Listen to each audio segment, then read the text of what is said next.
so the last episode I watched, the guy was talking about memories with his dad and how they went to Homer's ice cream place, and I've actually been to Homer's ice cream place. It's right out on Winnetka or something. It's a good spot. They got decent ice cream. So the show The Bear shows off a lot of locations around Chicago. It does. It mentions a lot of locations. It talks about places but it's cool.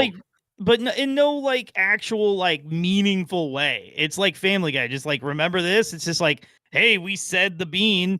You know what I mean? Nothing. It didn't really mean anything or add anything to the show. So the show could be taking place anywhere, is what you're saying. I've seen the first 2 seasons. And there was an episode in the first season when I was like, oh boy, they're in the car. He's like, they mentioned what highway they're driving on. Dude says he's going to Naperville. He's like, oh no, but guy moved to Winnetka or some shit. So then they turn around, and that was the entire scene. There was no other conversation had. It was just literally to say we're heading to this place. No, whoops, we're heading to this place. It's like, hey, we're heading to the Bronx. No, wait, we moved to Poughkeepsie. Yeah, you ever been to Winnetka? Isn't that where the Home Alone house is at, or yeah? No, what's that, Highland Park or whatever up there? No, it's actually further north. Or I don't even know. I don't know, but it's why can't I think of the name of that place? You're right. All the fucking not John Woo. What's the guy's name? John Hughes. John Hughes. What? Hey, but what? By the way, Harry Shipp. He's originally from Lake Forest, which is further up north. My brother played soccer with him. Oh, yeah, man. Harry Shipp. Shout out to Harry Shipp. We miss you. Shout out to your brother making him look good. He made my brother look good. Harry Shipp was good on his own. I honestly think the Fire should have kept him. The Fire you know what? I bet you he was living his best life in Seattle. He won a cup. He won MLS cups. I don't know. I'd rather be in Chicago than Seattle. A lot less rain. Agree, but I like how you bring up the rain while there's a torrential downpour outside right now. Lightning, thunder. Dude, I was actually planning on riding my bike with my kid, and I'm like, oh crap, it's raining. I wasn't.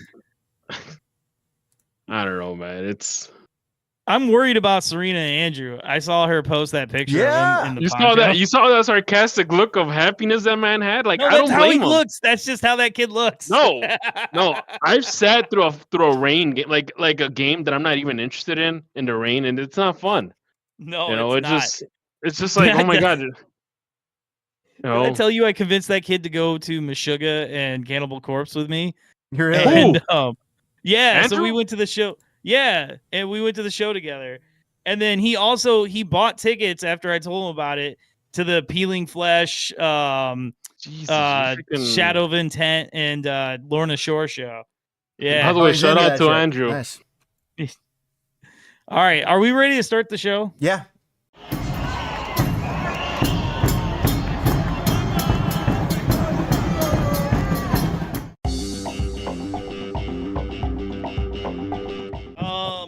Great ball. Welcome back to the Enemies of the Fire podcast. This week we talk about all the transfer rumors, and then we talk about other stuff that I don't care about because I love transfers. No, actually, Chicago Fire won, which was fucking dope.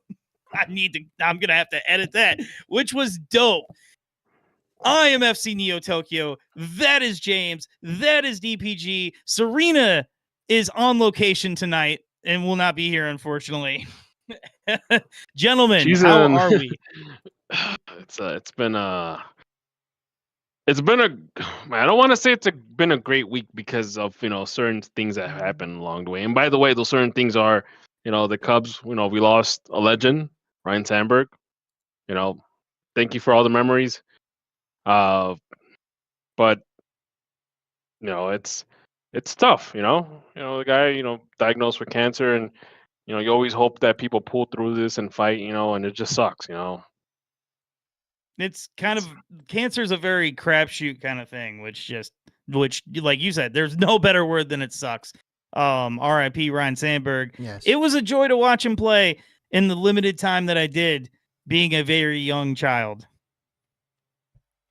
Rhino always struck me as a good guy. He just spoke from the heart, and he always shot true. He wasn't the greatest manager, but he certainly was a fantastic ball player and a good human being. Oh my God, he managed? Yeah, the Phillies. I didn't. Yeah, he was a manager for the Phillies for a little bit. Being. I had breaking news. It's 'cause, man. yeah, he was a manager for the Phillies, man. 10-time All right, All-Star, well- 9-time Gold Glove winner, 7-time Silver Slugger. And a well-deserved Hall of Fame, too. Let's Well go. deserved Hall of Fame. So from one goat, let's see how good James is on the fly. From one goat to another, gentlemen, I'm going to bring up something that I'm sure neither of you are excited about: Leagues Cup, because Messi apparently right before we went live did something awesome and assisted on some goal. Rodrigo de Paul is playing his first game with the team, and they're beating a Mexican team apparently. So. Did anybody watch the games last night? Nope. There were games last night? What are you talking about? We're in baseball. We're in baseball season. It's July. It's I heard a crazy theory talking about this. Like, summer used to belong to baseball. I mean, it's kind of a joke, but it used to belong to baseball. Like, after NBA and NHL ended, it's baseball. But now it's, what is it? It's NBA offseason. It's NFL offseason, NFL camps. That's taking over baseball. Well, for the last 10 to 15 years of my life, MLS has completely taken over baseball. Like back in the day, I used to listen to the games on the radio every day, right? And like, I will say this, I was unemployed the summer of 2003. And as a Cubs fan, other than 2016, 2003 was the best summer to be unemployed and drinking Old Styles. Nope. Ended hard, but especially if you were drinking. Yeah, no, ended hard. But no, back to what Leagues Cup, dude. So Mexico ran the table last night. Apparently San Diego lost their mind. They got worked like a couple goals to 0 or 1. On Anders Dreyer, who is in the conversation for Golden Boot and a MVP of the league, got a straight red, which I've seen the clip a couple times. I can't really tell what he does. I think he kicks out at the guy. But yeah, oh my God, never mind. San Diego came back and made that interesting, 3-2, but still lost. And then I never heard of this team that beat LAFC in penalty kicks. Which one? Let me see. I gotta see. What's the name of the team? Mazatlan. It's Mazatlan. Mazatlan. If I don't know if Liga MX has started up the promotion relegation system again, but that was one of those teams that I thought they stopped it for a little bit. They did. It was stopped, but like this team, I didn't remember being a part of the Liga MX like main league, but I could be dumb. Who knows? I don't follow it very closely. I don't follow it, but this is one of those teams that you don't really hear about. There might be a reason. No, you really don't. You might be a reason. I've highlighted it. Oh, that's interesting. Oh, I didn't see it. I didn't see it. Yeah, oh no. That's okay. Oh. Oh. Okay. So the geopolitics aside that I don't understand, it's just anytime the government's involved, somebody's not happy. You know that. Houston as well lost. So Mexico ran the table last night, but tonight I saw that Messi put Miami ahead. So fingers crossed. Let's see. Oh, Minnesota putting in some work tonight as well. And Real Salt Lake putting in work. All right, JK. Is MLS back, gentlemen? I don't know. Did they ever leave? Back. I don't know. The thing is, MLS could compete with Liga MX teams mid-season. They can. In the beginning of the season, when their season's just starting up and Liga MX is kind of in the throes of their season, like it's a little bit harder to compete with those teams because they've already been going, which will make the coming schedule change, which we'll talk about a little bit later here in the podcast, all the more interesting. Well, okay. I mean, you almost said it. Obviously, you're not getting in-depth analysis from us because I cannot work up any muster to care about this thing. Oh, the league's like know, Champions man. League is different. Yeah. Like CCL or whatever they're calling it now is different than this. Like this is just a cash grab. If the Fire were in it, we'd care. We'd be paying attention. I mean, a little bit. I've sold my tickets for Leagues Cup before. Like I really. Oh yeah, you'd sell your tickets, but at least you'd pay attention to the result. Yeah, I mean, like I'm glad we were in the Open Cup. Let's put it that way. I'm very happy yeah. we were in the Open Cup instead.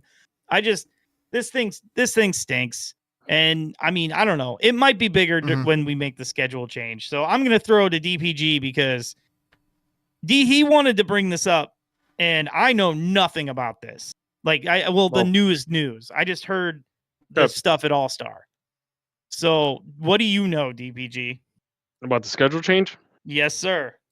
Okay, so they ask. I think Don Garber had a meeting with a couple of reporters, or he had just a general meeting a couple of days ago, and they asked him about the schedule change. He said if there's going to be any schedule changes, it's going to happen after the World Cup.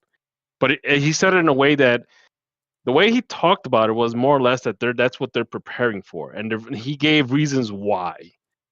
Like, it wasn't just, oh yeah, we're just gonna do it after the World Cup. He actually gave reasons why the schedule change will be more beneficial to MLS.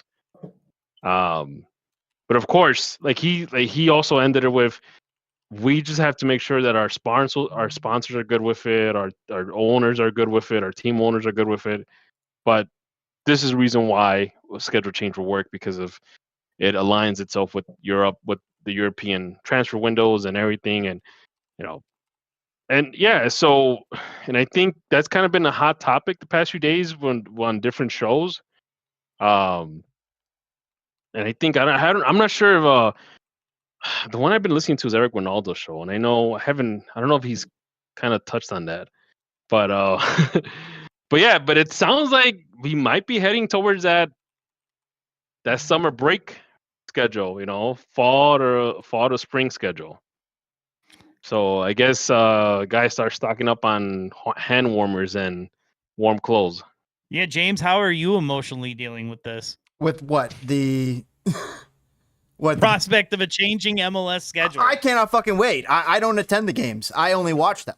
I cannot wait for it to change. It makes the most sense in the world. If you want these guys to be on a more competitive schedule for the World Cup, for international competitions, where when it really matters.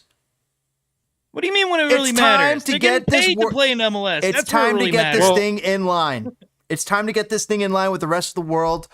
Climate be damned, because guess what? You can figure it out. Guess what? You could make a dome. You can make a dome. Only that, guess what? Like, you could make it so you schedule in different places of the geographical map, depending on the topography and the weather, depending on certain times. You could figure this out with fucking science. And to look at me dead in the eye and say they can't figure this out, they're too damn stupid. I'm like, yeah, you're probably right. They are probably too damn stupid, but you know what? They got a lot of money behind them, and hopefully they could run a couple algorithms through ChatGPT or the like and figure this fucking shit out. It's not that hard. Well, it's not rocket not only science. that, NFL teams play in the winter. Like, their fans still go to. When's the championship game? When? Tell me, what month is the championship game for MLS? January. Is it February or January? And I'm January. hearing from Toke, you can't play in January. Yes, you can. It's not January. It's early December, which it shouldn't be. Let's get you that talking out. You talking about MLS let's Cup? Get I that thought you talking about the Super Bowl. Yeah, it was now, December. Yeah. Now listen. The one good thing about a schedule change is that we're on the international windows of transfers, which will help us become a more developmental league and then get more fun, exciting players that are more in the middling sections of Europe.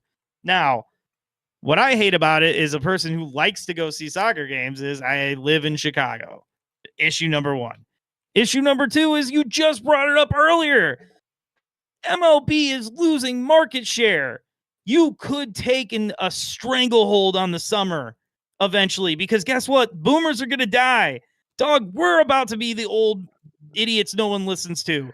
Like, the younger generations care more about it. They've had the fire in their life longer. They've had, eventually San Diego FC will just be a thing that has always happened. Plus, as we saw in Seattle, a fan base spurned really adapts to the new team. So the San Diego lost the Chargers, right?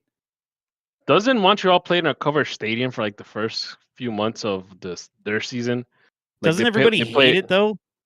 They play at that Olympic. Yeah, they play at that Olympic stadium. So wait, Vancouver's at a place called BC Place, right? That's Then- covered. Yeah, that's covered. Montreal, I guess, has two stadiums. They play in during the first few games of the season. They play in their giant Olympic stadium that's covered. This I did not know. Yeah, and then they move on to Saputo, and then Montreal. Montreal just plays out. I mean, not Montreal. Toronto just plays out in the cold. It's Toronto. They don't care. Because they do it right, god damn it. Yeah. So, I mean, I don't know, man. I feel like the marketing, I don't know, like, but also the planet's getting hotter. Like this summer sucked because you can't go outside because you can't breathe. So, I mean, maybe Thanks, Canada. Yeah. So maybe since it's about to be the surface of the fucking sun outside, we'll play in the winter. But I don't know, man. I feel like like I said, I would love to see a study done of the 20, like as if we had a winter schedule between 23 to 24, or at least 24 to 25 here. Like, let's pretend we had a winter schedule and see Correction. what.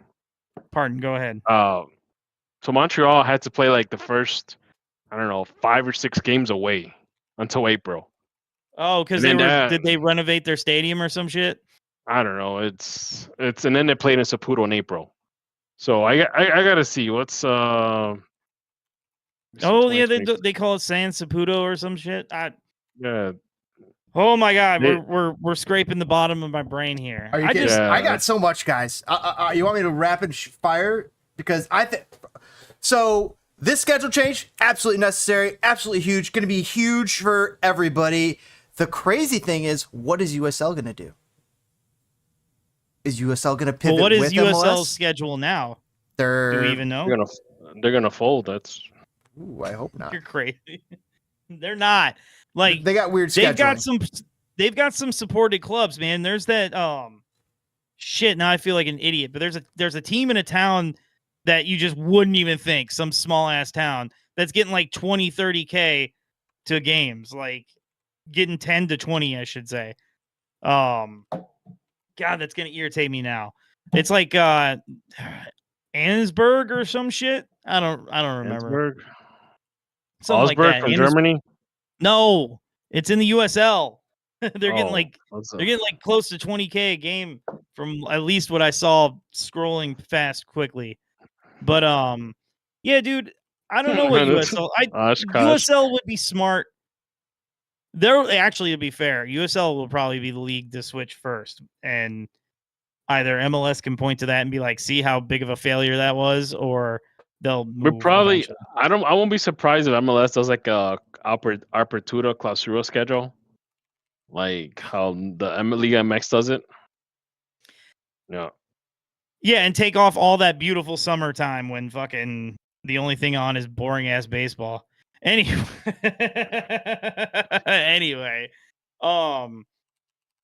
yeah, talk about that. The year they make the switch, I'm going to tell you this: they're not going to give the guys an extra break. They're going to like shove a mini season in between them, and it's going to be like everybody getting paid time and a half, baby. Mini season.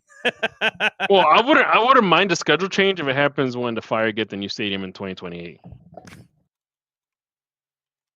I'll freeze my ass off in that new stadium. I was about to say all that beautiful outside space that they want to use for all these tables and fun things, and it's gonna be too fucking cold. The gold lining of all this is that we're farther away from the lake, so we're not gonna get that right next to the lake field like we do at Soldier Field. Yeah, just that pesky river right there. Yeah, just that pesky river. Yeah. I don't think we're gonna get the lake effect so much as we're gonna get the grill effect. Woo!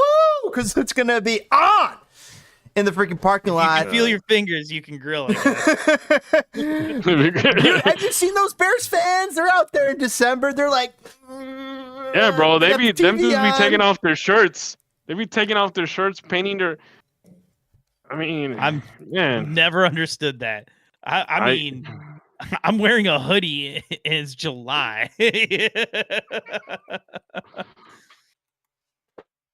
Oh man. So you two are both pro schedule change. I'm pretty negative, but I'll learn to adapt. What's your pros and your cons, right? Your pros are it makes sense. The other pro, let's break down a pros cons list. Pro, it makes. I'm right. Here's the other pro. It makes fiscal sense. So, and then the other pro, it makes international football sense. If we want the U.S. to be a quality program, let's get in line with the rest of the world so our players are playing on the right schedule. So, because MLS and players from Juventus are on a totally two different schedule. Pulisic is now taking a break right now while Diego Luna is hustling his ass off in the middle of summer. Fix that. Right?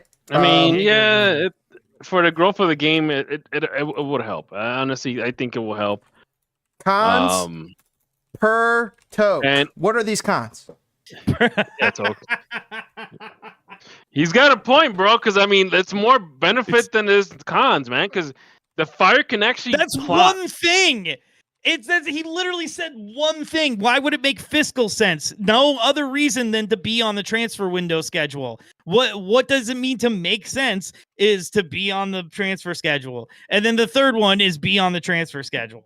And this is why I think, and this is why I kind of feel that this is the direction we're heading to, is because I think I think was it Eric Ronaldo's Eric Ronaldo's show where he's talking about the schedule, and he said that they had the MLS actually had a study on when is the best time to have a schedule.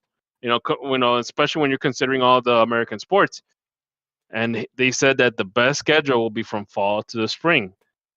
The MLS hired people to come up with that conclusion. They said that's the most easy way to kind of manage the sport within the whole year is from the fall to the spring for whatever reason. Because again, NBA is ending. NFL is done. Baseball doesn't kick off till spring, and I mean, and then you're kind of like in the middle. Meet me in the middle. Let's start early. Let's start in like late June. Don't they start in August and it goes all the way till Let's start in late June and end in February. You know what? Start off in August. Let it run. Take a month off in January or something. I don't know, and then and just finish it off in late spring or early summer. We get to enjoy a final in nice weather. I will concede that point. A final in nice weather. For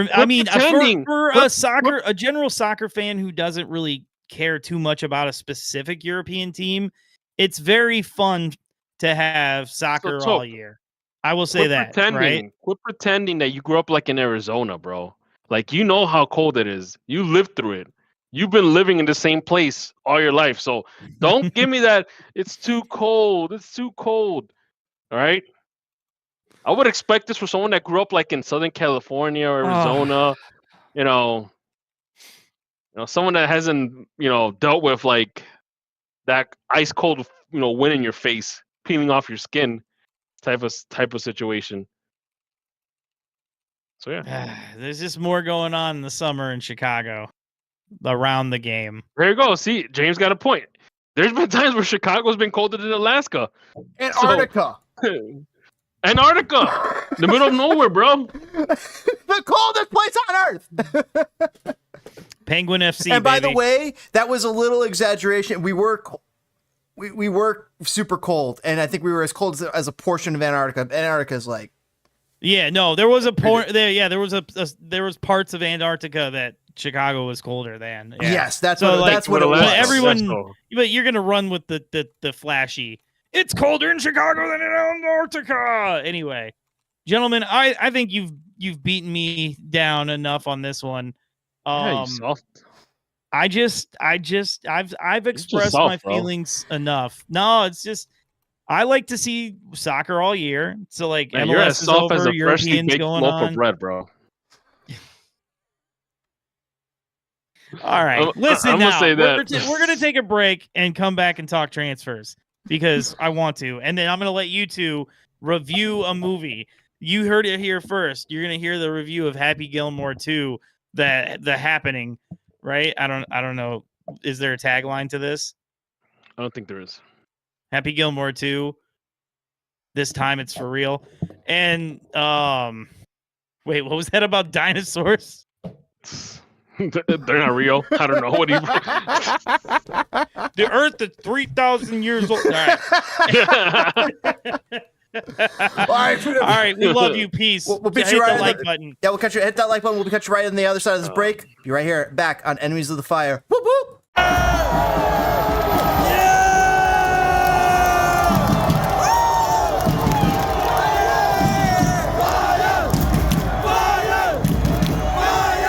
Welcome back, everybody, to Enemies of the Fire. We're going to do a little couple glance across the internet and find out some things. Of course, our other awesome guest becoming a bit of a host, Serena, is off at the Man United game at Soldier Field having fun, so that's been fun. But thought this was hilarious. Luke Shaw. I thought this was a funny Alex Campbell tweet. Luke Shaw talking about where we're trading at the moment. It's amazing. The facility is so good. The pitch is so good. The recovery settings, the gym, everything is world class. He's not from Scotland, but he's like just from north of London. Luke Shaw from Alex Campbell. Luke Shaw spent a lot of time in the gym and treatment room over the years, so he would know. Of course, he's a famous porker, but he's also beefy man. Well, he's been Hey, injury prone. You know what? Those facilities are brand new. I mean, as long as the Fire maintain them, that's world class stuff right there, man. It is nice getting kudos from Premier League players that those are nice facilities. Can you imagine what Bastian I Schweinsteiger's don't know thinking? what they're supposed to. I don't know what they're supposed to say though. No, I know that, but put it like this though. Here's the thing though. We've come a long way from like practicing in the parking lots to now practicing in multi-million-dollar next to facility. a pile of dirt, a heaping pile of dirt. No, and I'm actually talking about an actual parking lot. Like if you guys ever read up on the early days of MLS, there was teams that had no training facilities. They had to practice wherever they can find a spot. Holy shit! Like high school fields and stuff. Like it's park. crazy. It is cool that it's state of the art because it just was built, but it's like part of me is like all these dumb questions they always ask these guys when they come over. It's like, what's he supposed to say? Like, oh no, this place sucks, fucking man. shit. What if it was? What if it was? He looks around. It's like from 1980s gold gym set up in there. Like hasn't been updated. All the leather's worn out. You're getting staff when you walk in the showers. They're lifting chains. Lifting chains. Oh man.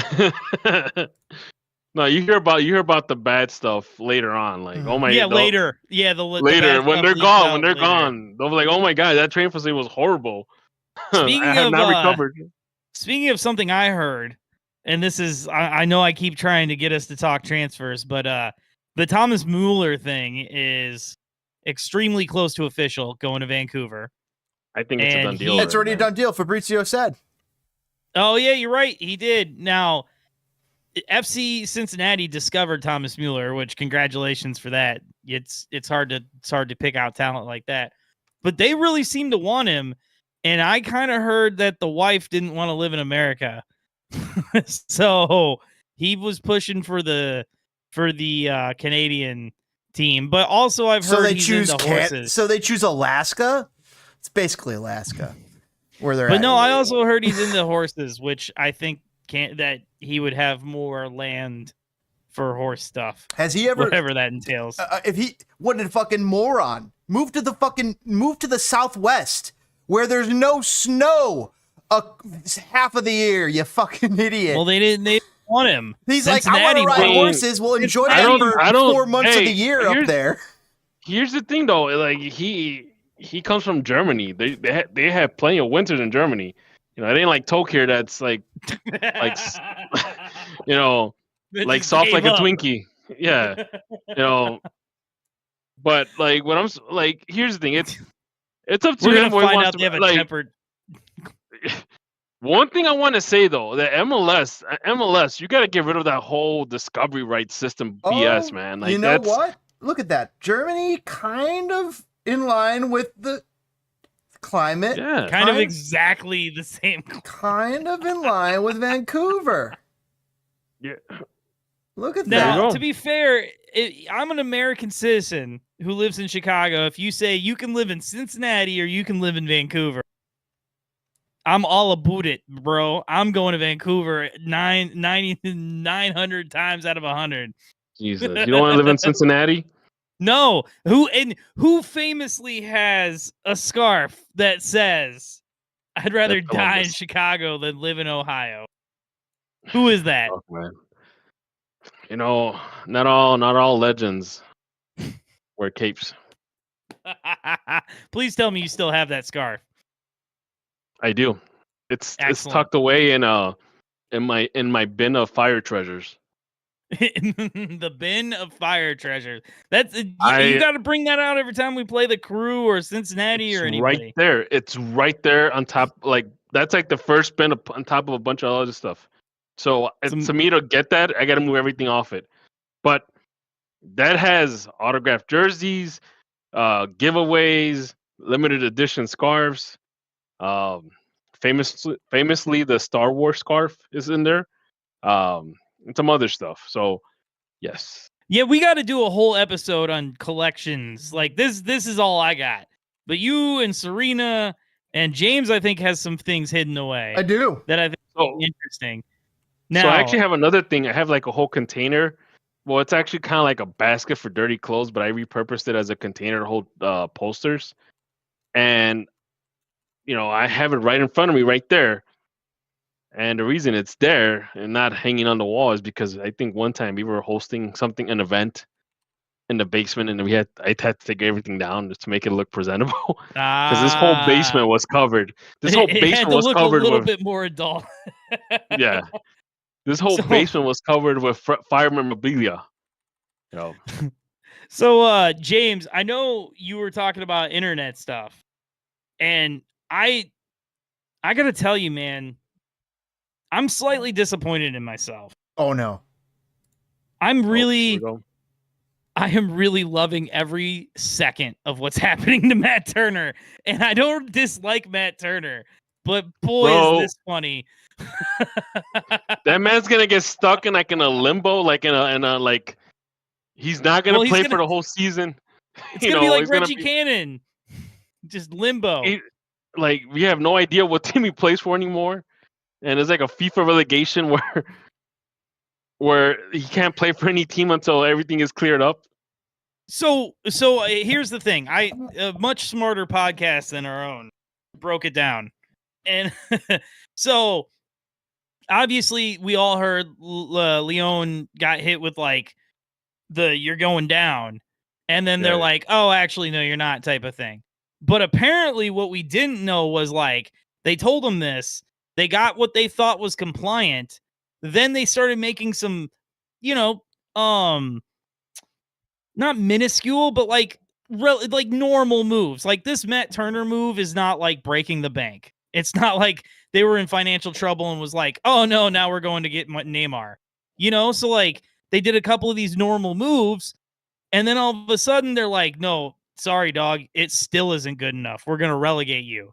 So now they're like, oh, okay, hold on. They're getting low because contracts were signed. Matt Turner wrote his name on there. So I I don't know, because if the lawyers can dissolve the contract, then technically he goes back to who the hell technically owns him now? Nottingham Forest? And then nobody knows. That's what I'm saying. He's probably gonna get hit with like a FIFA technicality where he can't play in the beginning of the season. And then I thought, like, I saw this report that New England was in for him. And at first I thought it was realistic, but if you read it, they're like, they would like to get him on loan from Lyon. It's like talking, You're making it worse. Yeah, you're making it worse. Like nobody knows. You're making it worse, man. It's you want to get a player on loan that might not be part of a team, and he might still be owned by his old team, and then that team, and then his current team is about to get relegated. Which, I mean, I don't know if it triggers any contract, release, but I don't know. It's. He's gonna get screwed in all this, but I mean, it's too. Like I said, I'm kind of disappointed in myself as a person that it's just funny. I mean, then you think about it. It's Matt Turner hasn't had the best career in Europe, so maybe New England might be its best hope to kind of recapture that form. They really gave him an actual slight opportunity at Arsenal. They cracked the door open, and had he really impressed, but he So really what happened? He just ran into the freaking corner, the edge of the doorway. It's sad because, like, I don't know, man. It was really fun to watch his ascent, and it wasn't fun to watch the downfall until now. Right now, Here, let me ask you this. Casey Keller in Spain, or Tim Howard in Everton? Tim Howard, Everton. You're never going to convince me. Even Friedel. Okay. You're not going to convince me anyone was ever better. Like, I almost think like Tim Howard. I think Tim Howard is one of the most criminally underrated athletes in the history of time. I think he's the best U.S. goalkeeper of all time. I don't think 100%. I don't think Matt Turner's come close. I don't think anybody has come close before or since. But although Tony Meola, right up there, but not he was not exceeded. That level. He was exceeded by Tim Howard. Tim Howard blocks. Tim Howard killed like. So it was heir apparent all the way up, right? It was supposed to be Meola, then Friedel, then Keller, then Howard, then Guzan. Howard chomped into Keller's time, and then also chomped into Guzan. Never got a time. He took all of Guzan's time, and Hanneman never got an opportunity. Like, he gobbled up multiple men's career. And just like, and I'll say this, like, when he played, I couldn't believe people didn't have him as top 2 or 3 goalkeepers in the world. Like, I would say, because I don't know, and there's soccer's been going on for 100 years. Tim Howard is in the top 50 of all-time keepers in the history of the game, in my opinion. 100%. Well, have you ever read Tim Howard's book? He kind of, and this was a big controversial point of the book, was that Brad Friedel didn't want to like help him out with the whole, I guess, national, like his whole like work permit situation when he went to England. Like Brad Friedel just kind of gave him the cold shoulder and say, "Hey, no, you got to figure out on your own type of situation." That was in his book, and he talks about a couple of players. Like, he mentioned that Tony Meola, being how good Tony Meola was at that time, that and he knew that. I think Tony Meola, being Tony Meola, I think Tony Meola, being an awesome dude, kind of realized that this was a future, and he always tried to help him. He took him under his wing, exactly. Like, I think Tim Howard even specifies one time they went out for lunch, and Tim Howard was about to pay, and then Tony Meola was like, "No, buddy, save your money," and he ended up paying. So, Then he regrets that. He made a lot of money, baby. Yeah. But you know what? I like Tony Meola. I mean, he wasn't a fire announcer. I mean, and I'm glad he actually, I think you mentioned that before, Toke, that he stated that he actually liked the experience. He liked Chicago. The people who Chicago is, you've got your born and raised, but man, Chicago is a lot of people that stumbled here and never walked away. You know what I mean? Yeah. But that I don't know, man. Big shout out to Matt Turner. Hopefully life turns around for you. Yeah, man. Hopefully there's an actual club owner for you, man.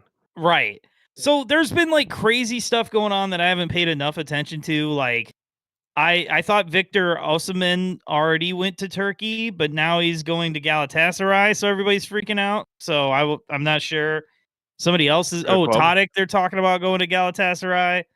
And what do we call Turkey? The Turkish league? The island of misfit toys, baby. Turkey, eh? Yep, exactly. Yeah, Turkey. I'm bro. sorry, Turkey. Nah, I'm Turkey. so used to saying it, Turkey, right? Look, But- man, I think it's gonna take me a while before I can start saying Turkey A. But it's Turkey, bro. It's those teams in the Champions League, they'll knock you out. Like Galatasaray, they'll knock you out. never sleep. Never sleep, baby. Nope. What else is going on? Oh, well, okay. The one other big MLS news is Son to LAFC, which I'm pro. We need a villain. You're gonna pick Son as a villain? Yeah. So I'm a legendary Son hater in the group chat, and I don't really ever explain why here on the show. And I'm gonna keep that why trend is he going. the villain? Why is he the villain? Like I feel like you kind of give me the vibe that you think of Son as the guy that became a hero that lived long enough to become the villain type of situation. No, I've ever since I've seen him play, I have never been a Son fan. But that's like Jesus, I said, okay. I think it'll be great. Go to LAFC, be a part of the evil empire over there. I mean, at least Bro, one we all know last who's year. the evil empire right now. Okay, we all know who's the evil empire right now, and it ain't LAFC anymore. Well, yeah, Rodrigo DePaul did not go to LAFC. You are correct. But James, could you and would you mind doing a moment of research for me? I heard some crazy shit in passing on some show that did Giroud get traded to the Galaxy? Or did he go back to France? Because I was hearing he went to France, but then I just out of the corner of my ear heard something about Giroud to the Galaxy, and I was like, what? So where is this man? I forgot to look this up. Hold on. What? Well, he's not in LAFC anymore. Yes, Oliver Giroud calls this short stint with LAFC disappointing. Yeah, you'd have to look it up. Look it up. I thought he scored no goals. I thought he left. I thought he absconded. He was leaving back to France. Okay, no, he went to Lille. Okay, I really thought I heard something about him. So he went to Lille. Not the worst DP in human history, but like definitely didn't achieve anything. Yeah, he didn't. No, I mean, like personally, he was there when they won a title. I don't think he really. Right? Or am I crazy? Either way, Giroud just did not. He had a very Steven Gerrard style stay in MLS. Jeez, is that what they call it now? That's what I called it. There was a cool article that had the top 10 best and the top 10 worst DPs in league history. And I'll tell you what, their worst list, I'll put it this way. It was probably more right than you think it is because there was so much obscurity there that was like, oh, this guy showed up and played a game. And it's like, oh, like that does suck and that technically is the worst. But who was like the worst where they were trying to make it work? You know what I mean? Like, who was the Sean worst Maloney? that was really putting in Sean work? Maloney? Yeah, Sean Maloney's one. Like, yeah, who really actually tried it and sucked? I mean, they picked Rafa Marquez as. Go ahead. But by the way, so going back to that Thomas Mueller situation, I saw somewhere that he actually had a conversation with Sebastian Schweinsteiger on how it is to play in the MLS. And it's great. Nobody knows who you are. It's great. Yeah, it's a shout out to Bastian Schweinsteiger, Fire Legend. What do you think he told him? What do you think he really told him? He told him, "Hey, do you want to go to a place where you're not hounded by the paparazzi and you can go out and eat in a restaurant by yourself without anybody bothering you? Then MLS is the place to go." The best part about Thomas Mueller is the portrayal they have in the Champions TV show or little show that they have on Bleacher Report. Oh man. Well, have you guys heard any other rumors? Have you seen anything new? Yes, I have. Rodrigo De Paul starting for Inter Miami. By the way, in his first game. You're right. Did you have speaking of Bastian Schweinsteiger, let's walk down memory lane because I saw this little interesting comment that said, share a piece of fire lore about yourself, and Carlos Rodriguez. What is that? What is that drawing? I don't know. You've never seen that? It's like a stick figure person like looking. They're in their chair. They're in their chair, and there's like their like knees are in the chair. They're gooning. And so I think as the kids call it. So now they're gooning. People and brands are putting things over the face and asking the question.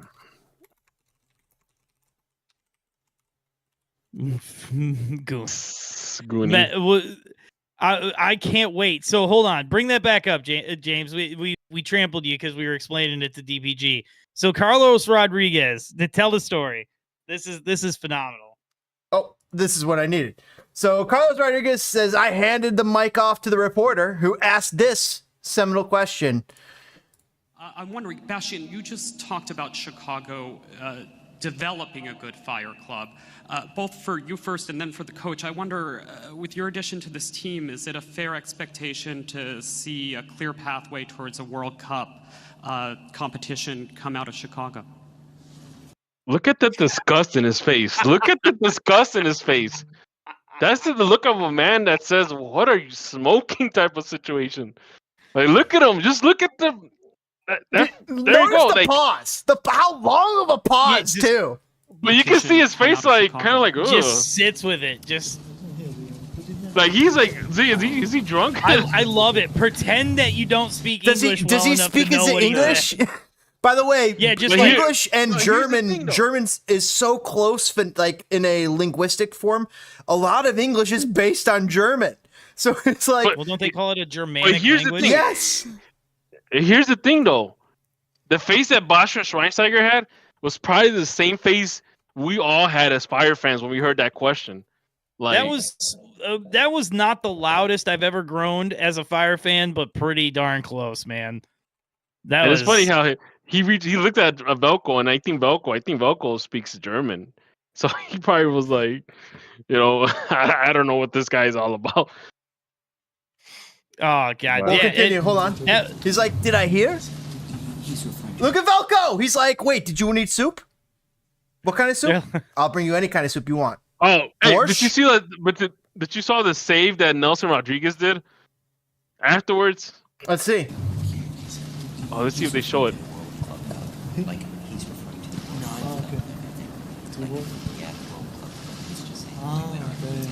They're like, he's just stupid. Don't worry about it. He's just a fucking moron. Yeah. The reporter's just dumb. Don't worry about it, dude. Look at him lean back. Yeah. Let me rephrase. Do you expect now that you're here, Bastian, that World Cup? Oh my God! It gets worse. What the? It gets worse. That to follow it up. He follows it up. He just, oh my gosh. Let me rephrase. Let me rephrase that. Let me rephrase that. I'm stupid. Nobody just said, dude. Nobody next to him said, dude. Was this the part where like Nelson Rodriguez takes a mic and he says, oh no, he's talking about the World Club Cup. Oh God! Let me rephrase. Do you expect now that you're here, Bastian, that World Cup goal for Chicago Fire is a realistic expectation? So the World Cup club. Well, not the World Cup. We as a club don't play for the World Cup, but we'll adjust it to MLS Cup. Yes. Do you think MLS Cup is a realistic expectation? I think in football is everything realistic. It wasn't. It wasn't. In response Where's to the this narrator? tweet, It wasn't. You know what? I hope someone posts that little snip of like Nelson Rodriguez on MLS draft day when he starts writing something on the. When he starts writing and he's like, we shook up the fucking world, boys, or something. Yeah, he's like, we shook up the boys. We shook up this. He said we shook up the effing soccer world. Yeah. So who is the general manager for Chicago Fire right now? Pop quiz. Greg Burton or Barton or Broughton. It's some Greg, right? Oh, it's Greg. okay. Hey, Yeah, Bearhalter's got both jobs technically. No, but you're right. But, It is some Greg. It's a different Greg. It is some Greg. He probably collects 2 paychecks now. You are correct. So there was another response to that tweet that I loved because it was the guy who caught Nelson shopping in the 50% off rack. Oh, I saw that. That literally exemplifies Nelson's transfers management. His back entire in those days. attitude towards life. Was it the baby. soccer eagle? No, No. You gotta go God. back. You gotta go back on Oh. the comments list. Someone posted a picture. No, of, I think they quote retweeted it. I think that's the problem. Yeah. They quote retweeted it. But yeah, that was a fun tweet. That was it might be definitely an a fun tweet. SF97 hashtag. Mike McGee. Oh, Mikey McGee, man. Shout What- out to what Mike a McGee, legend. Fire legend. Yep, fire legend. I One of my- think one of he's my- more of one- an LA legend, but Nope. He didn't win an MLS. He didn't win an MLS MVP trophy in LA. All right. no, but he sure won a title. He won a title. He won a title, but he didn't win an MVP award. So Alex Nice. That does look nice. That looks beautiful. So, before we take a break and actually talk about this team, you gentlemen had a topic that you were both very passionate about. This is our movie review section. So, take it away, boys. We over this weekend, and I was graced with the privilege to be able to watch Happy Gilmore 2, and so was DPG. We got to check it out over the past few days. We're coming from having seen the first one years ago. I loved it. I don't know about you, DPG. I'm a golfer. I'm a hockey player too, so it hit me in a couple ways. I really liked. I love that movie. Happy Gilmore is a classic Adam Sandler movie, along with Billy Madison. Yep. Let's see. I was a Little Nicky fan too. Oh my God, Little Nicky was dumb funny too. Oh, you did what other? He did the Mr. Deeds. He did or the whatever, Waterboy. which was a He great did Mr. bad movie. Deeds. That was he did Mr. Deeds. He did Waterboy. Oh, Waterboy. Yep. I will say this: Happy Gilmore was definitely better than Billy Madison. It's better to go back to for sure. Yes. And of course, you can't forget. Shooter McGavin was like the best villain in all the Adam Sandler movies. I want to talk about Shooter McGavin. I'll save that for a little bit until later. Yeah. I told Just you a little bit. my girl's best friend, her husband is in a Green Day cover band called Shooter McGavin. So how was it? Well, I'd say that the experience was enjoyable. Did I have maybe too high expectations going in based upon what I'd seen previously? And having not seen an Adam Sandler movie in some time, I thought the quality would be I thought it was going to be in a certain area. When I watched the movie, it was up and down. Up and down. There were parts that I absolutely loved, and there were parts that I absolutely hated. There were parts I enjoyed the ride. The ride was fun I didn't really like the beginning, and I didn't really like the end. I liked everything in between. That's kind of how I felt. But what was happening was this thing was star-studded, loaded. Yep. Loaded with freaking I saw a comment on Twitter that said not enough cameos. And after watching the movie, I realized that was said in jest. Because it is fucking loaded. We'll start off. Adam Sandler returns as Happy Gilmore, Julie Bowen as his wife. Is that the girl from the first one? Correct. Yeah, it was. Okay. Shooter McGavin. Yeah, she also makes a reference about. Should we spoil? Okay. Should we talk spoilers? What do we want to do here? No, try and stay spoiler free, but you can mention some things. All right. I was just gonna say she makes just a to be reference. fair, I haven't seen it. I have not seen it. She makes a reference to Happy Gilmore's Happy Spot, Happy Place. If you remember the first fun. one. That was funny. It's her. They're freaking. She's fucking gorgeous. Just with the 2 beers. Oh man. Oh my. What a scene from the first Happy Gilmore that they bring back in this one. It's great. Shooter McGavin to me was the best part of the fucking movie. If anything, I would love to see another movie of this with Shooter standalone McGavin. Shooter McGavin. A standalone Shooter McGavin after this. Let's just go standalone Shooter McGavin after what happens here, because certain things happen to Shooter that will be revealed. It's interesting. The CEO of Maxi Drink, the CEO, the main bad.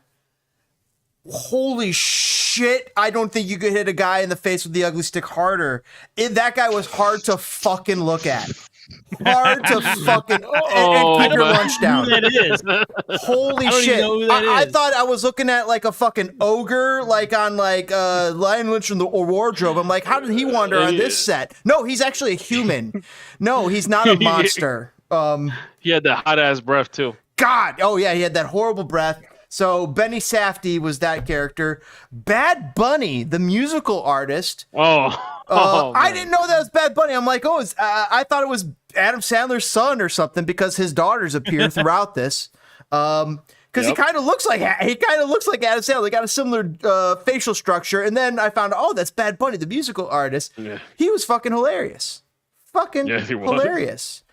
John Daly. I swear to God, one of the best parts of the movie. Like, well, I'm glad they got him. I can't believe how they did it, but what they did with John Daly was oh, dude, that was perfect. Wow. Like, so perfect. did they do like a tribute to him or something? No, he was part of the movie. John Daly's a famous, but he's dead now, right? John Daly's very much alive. Dude, John Daly's the type of golfer that smokes.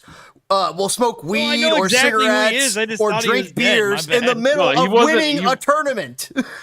And it's like he's part of the movie. He's not like just a cameo. He's part of the movie, like throughout it. And I love that. I'm like, I love that John Daly. It made me giggle so much, just the idea that John Daly's just like, dude, he's got his beard. It's so great. The whole garage thing, bro. That blew my mind, man. That was so great. Ben Stiller returning, loved it. It's kind of scary. Oh, no. Kind of scary. Yes. Yes. I wanted him to. I wish he got a little more comeuppance than he did.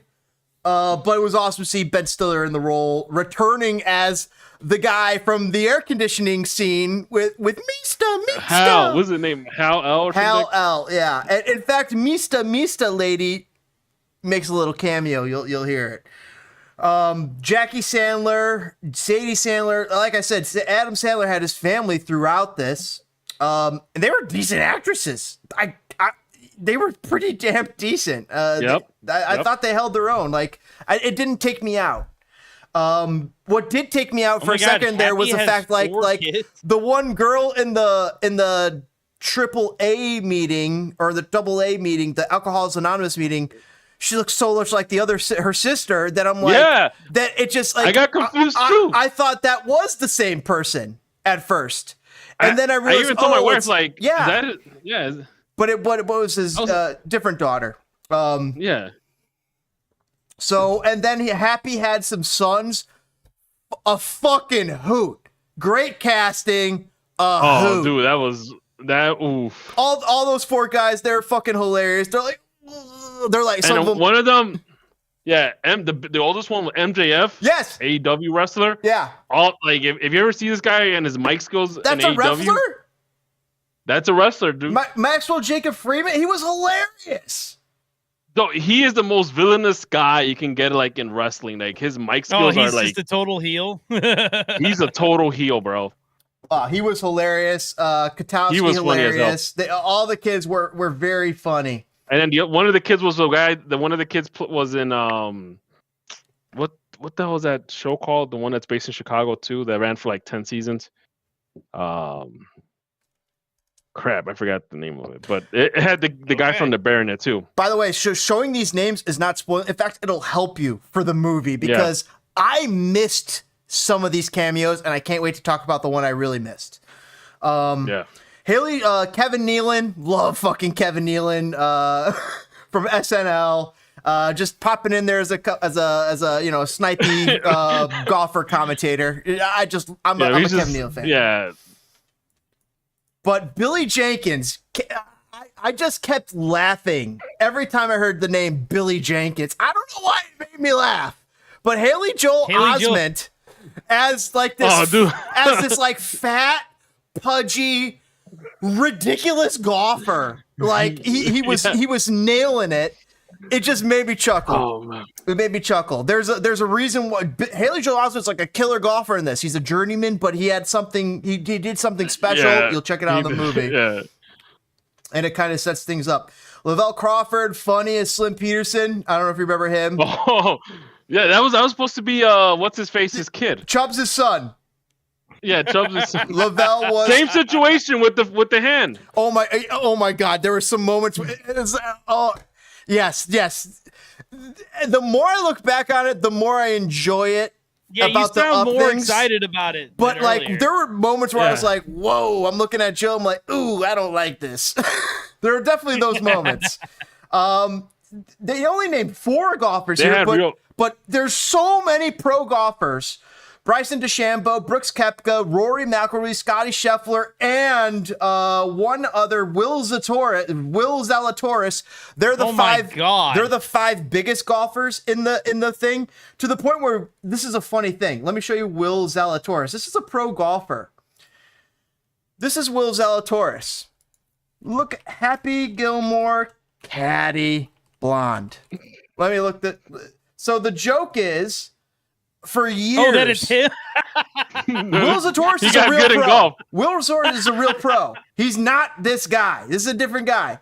But for years, he's been getting razzed that, oh, you're Happy's caddy. And they use it in the fucking movie. They use it. Yeah, Happy goes up to him too, like, hey, that's for old so time's great. sake. And he plays it like he is. He plays it like he doesn't play it like he's Will Zalatoris. He plays it like he's the caddy. It's so fucking funny. He's like, I don't do that stuff hold on. anymore. I need more DPG thoughts here. All right. So this was like a nostalgia experience. Wait, stop. Wait, just one last thing. Go ahead. The thing that the one I missed, Eminem as Jackass Donald Floyd. I did not realize that the guy was doing the Jackass was Eminem at first. Until later, we'll talk. Okay, take over, DPG. We'll go into that. No, like I said, it was a lot of cameos from start to finish. It was a huge nostalgia trip because they kind of the way they did it was actually really. I like how when movies do this, they kind of have like a flashback, and the flashback is a scene from the first movie to kind of remind you who they are, which was cool, and I loved it. Like again, the whole thing with Shooter McGavin, it's like James mentioned, like if they make another movie, I hope it's just Shooter McGavin. Like maybe it might be him winning the golden jacket. Yes. Finally. Yes. Yes. Like that's the thing is like. He's such a great character in that movie. Like in all the He's Gilmore one of the greatest characters of all time, to be honest. Yeah. Shooter McGavin. And it took his character from Happy Gilmore, which was already one of the greatest characters of all time.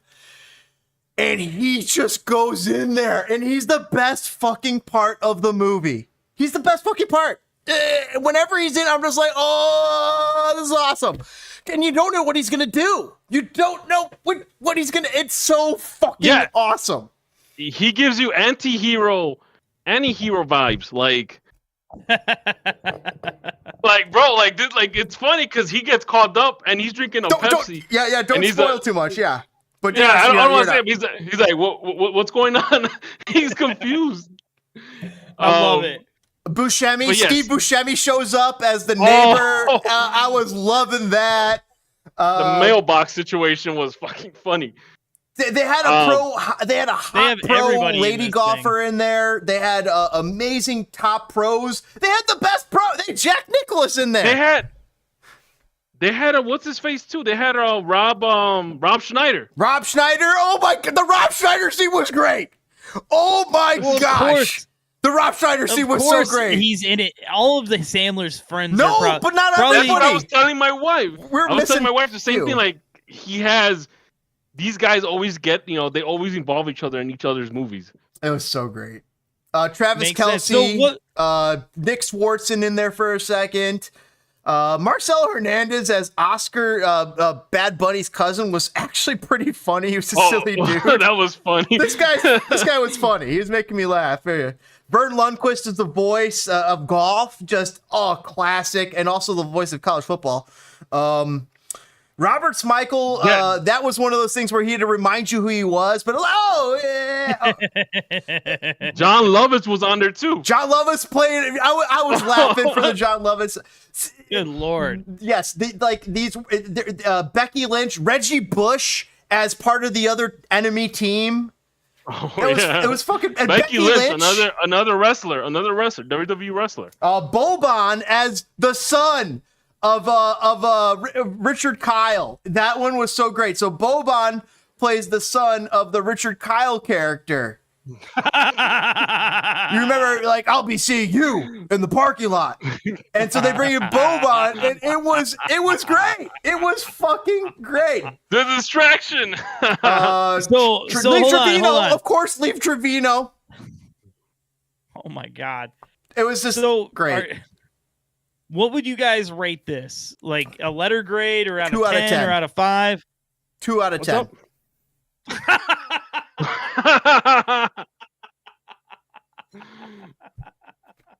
Oh man, it's funny.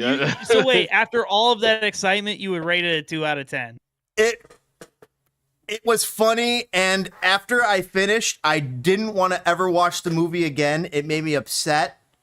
It made me angry. It made me mad. The beginning and the end specifically, and looking back at it, I definitely really, really enjoyed everything in between. I really enjoyed everything in between, but I did not like how it started and ended with a certain aspect of it. Just got to me. It just got to me. It's not wrong, not bad for a movie to make you feel emotions. I mean, that's kind of what it wants to do, but it was not intending to do that. So I think the Shooter McGavin situation, and I honestly think they have to make a movie of him by himself, because keep in mind, this is not his first cameo. Well, he wasn't even a cameo; he was a main character in this movie. He was a main character, but he had he had a cameo appearance, or at least that's what we're led to believe. And Beverly Hills Cop, Axel Foley. What? Like there's a scene where Axel Foley crashes into the golf course. And guess who's there playing golf? No, Shooter McGavin's there. Yeah. If you could get Shooter, Adam Sandler, and Axel Foley all on the screen at the same fucking time, it might be too much comedy. Versus Aliens versus Predator. No. You get Eddie Murphy out there.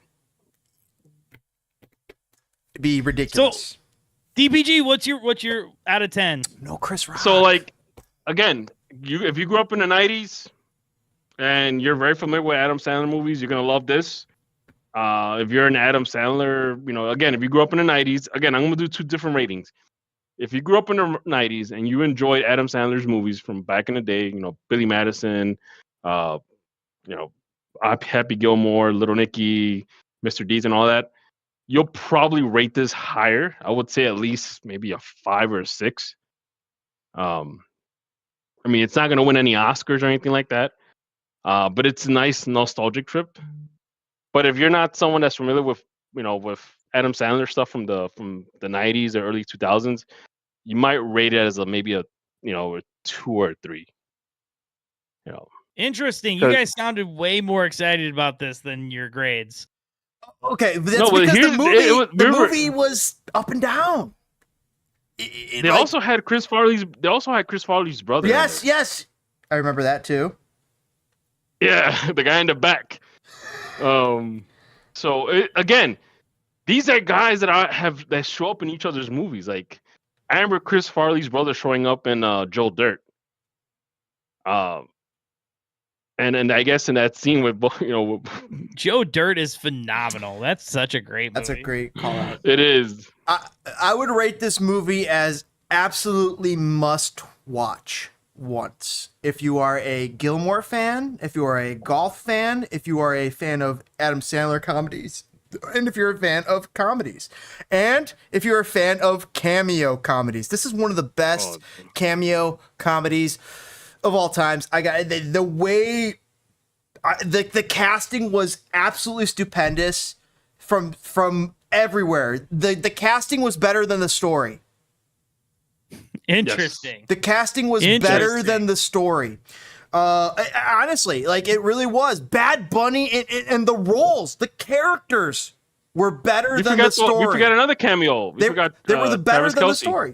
Travis Kelce, Paige Sporonic as the employee at Dick's. Man, freaking beautiful employee at like I'm like, that's Paige Sporonic. She's pro. And like, oh, like she's a worker at Dick's Sporting Goods. Dick's Sporting Goods. And then they had another pro golfer who was a freaking beautiful blonde chick. She comes out. She was pissy, but she's beautiful. And just like the comedy, the laughs, there were moments. It was just moment after moment after moment, followed by moment of like, I don't know, or a moment of, or a moment of over exposition. The whole movie left me wanting to see more of Shooter McGavin. Yes, yes. There was not enough Shooter McGavin, but literally every single moment he was in it I was like, this is the best. They should have. When Shooter McGavin is not on screen, other characters should ask where Shooter McGavin No, is. it really was to the point where like he was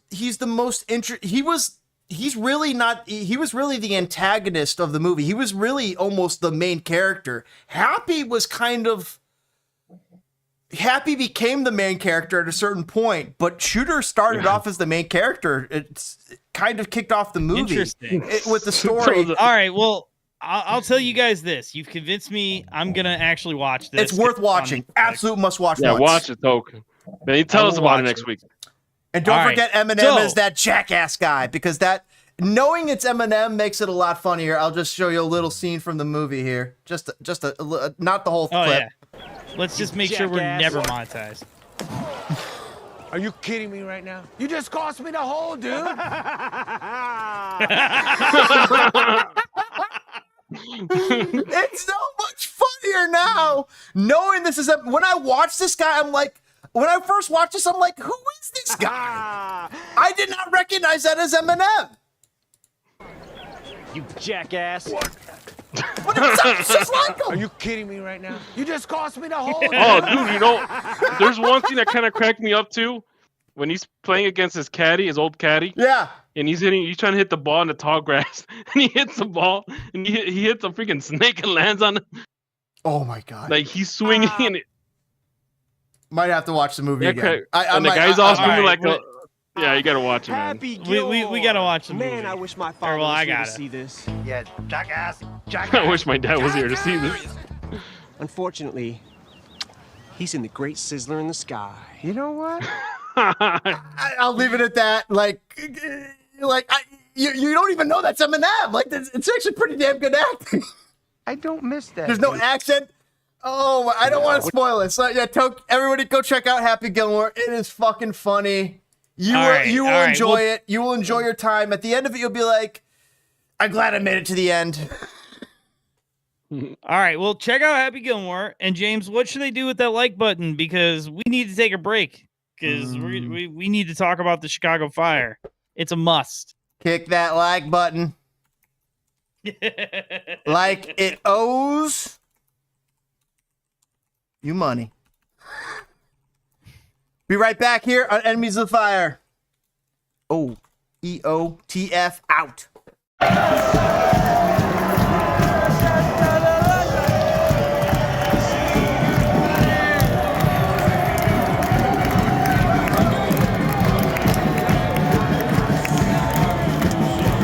Welcome back, everybody, to Enemies of the Fire. We're talking really quick about football skills that have been banned, including the next door. You see this right here? Look, he's just run into the goal line.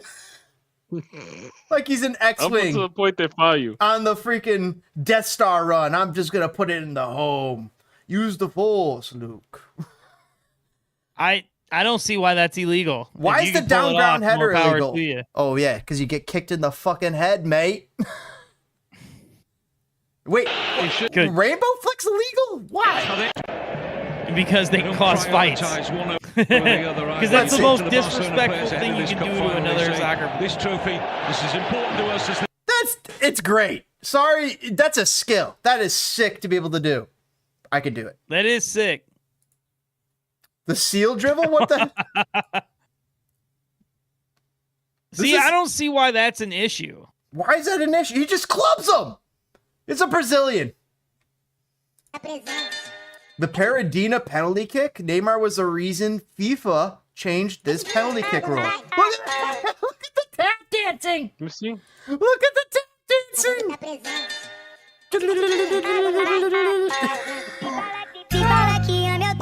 Oh, the pump fake. Okay. That should not be can't do the illegal. pump- I'm a Yeah. goalie. I'm a goalie.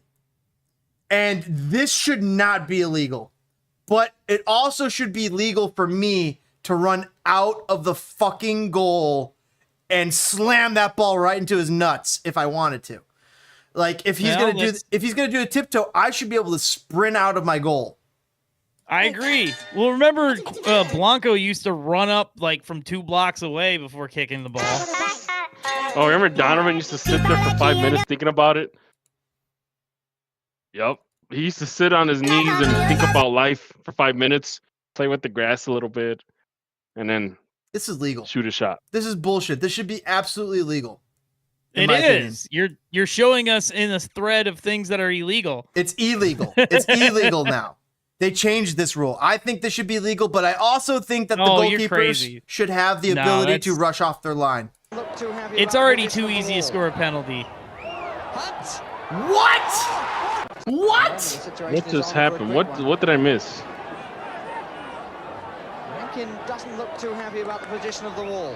This is Man City. This is sick. I don't know what the thing is. They're not showing a good angle of it. Much better than that. Oh, yeah, I mean, Okay, no, that should absolutely be legal. Fuck you. Oh man, he did. Fuck you. Fuck you, FIFA, for denying us those goals for years. Fuck you, FIFA. Fuck you, FIFA. That's bullshit. That is absolute horseshit. We should be able to have those goals. I completely agree. It's illegal. It's because it's too much. It's too much. It's too much trickery going on. You know, it's bullshit. It's too much trickery. Soccer. How many goals are scored in the game? One. Well, None. first of all, This is amazing. This is why it's too much. This is why it's too much trickery, because he pulls that stuff. There's no defender on him, so he can take his time doing it. Of course, but that's because there was a penalty. Don't make a penalty near the box. Get punished. That was a free kick Get outside the box. fucked. Yeah, no, I'm glad that's not in the game. That's I think this is gorgeous. This is beautiful. because every jackass would try and pull it off, And they wouldn't be able to. It's and they dumb. wouldn't be able to. That is so hard. I would love to see you Yeah, try to take. It's like making you wear your seatbelt when you drive the car. Shut up, knucklehead, and do something good for you. There you go. Low ground head pass. That's stupid. That's just stupid. Yeah, well. But now you know, low they'd ground rather- head goal. I think that's allowable because that's such an insult. No, I mean, they just don't want anything to happen to your skull. That's true. You just get kicked right in the fucking. What? Oh yeah, you can't do this. You can't do the Why? shirt catch. The shirt catch in the game. Keep the ball, just like you can't put the ball on your shoulders and run the goal. You can't put the ball During underneath the game, I'm sure that's a goal celebration. That's a goal celebration, but during the game. Yeah. Oh, Well, yeah, of you course can not. obviously. Oh, Yeah. the Blanco. The running knee lock. But he would really do it like with his ankles and hop. Yeah, Well, he the will do a hop. Yeah, he'll do the hop. But it's very the similar. removing of the jersey one. That's the one that you're gonna get me right. That's dumb. Well, that's been around Dumb. for a while though. That's been around. Why? I remember. Why? I remember seeing players get yellow cards for this in Who does it hurt? 2001. Does it hurt the Nobody, but it sponsors? just- No, it hurts the it's- sponsors. That's what hurts. Yep. Fuck them. Showboating may earn you a yellow card. Hence, you don't see people doing it. Showboating would earn you a yellow card. That's like, ooh. First of all, Nah, like what? This earns you a yellow card?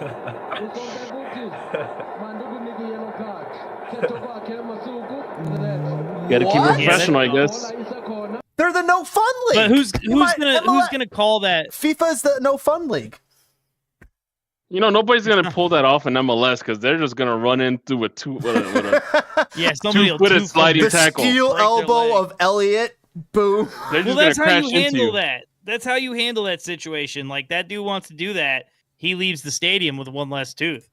You know what I mean? Like You're going to the dentist in that's Chicago. how you handle that shit.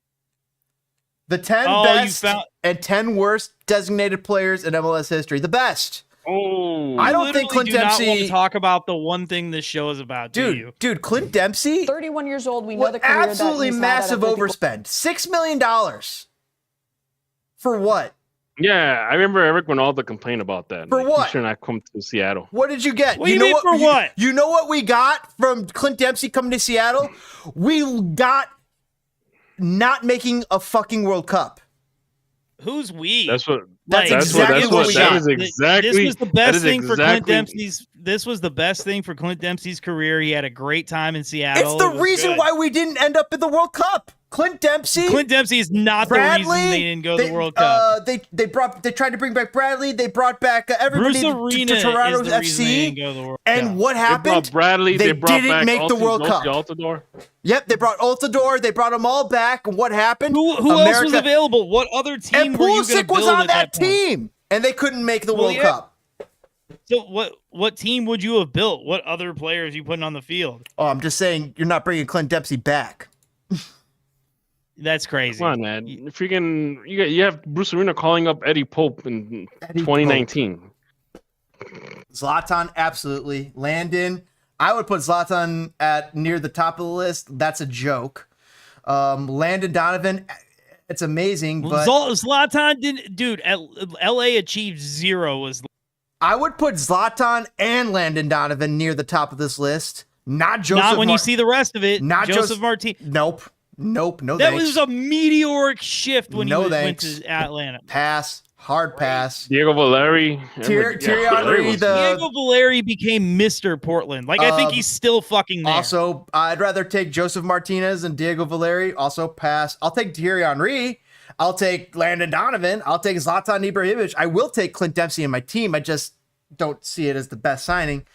Leo Messi, number 1. That's a joke that he's even number 4. Carlos Villa, Number 4. absolutely. I'm in on Carlos Villa. So wait, do you value the League's Cup over MLS Cup?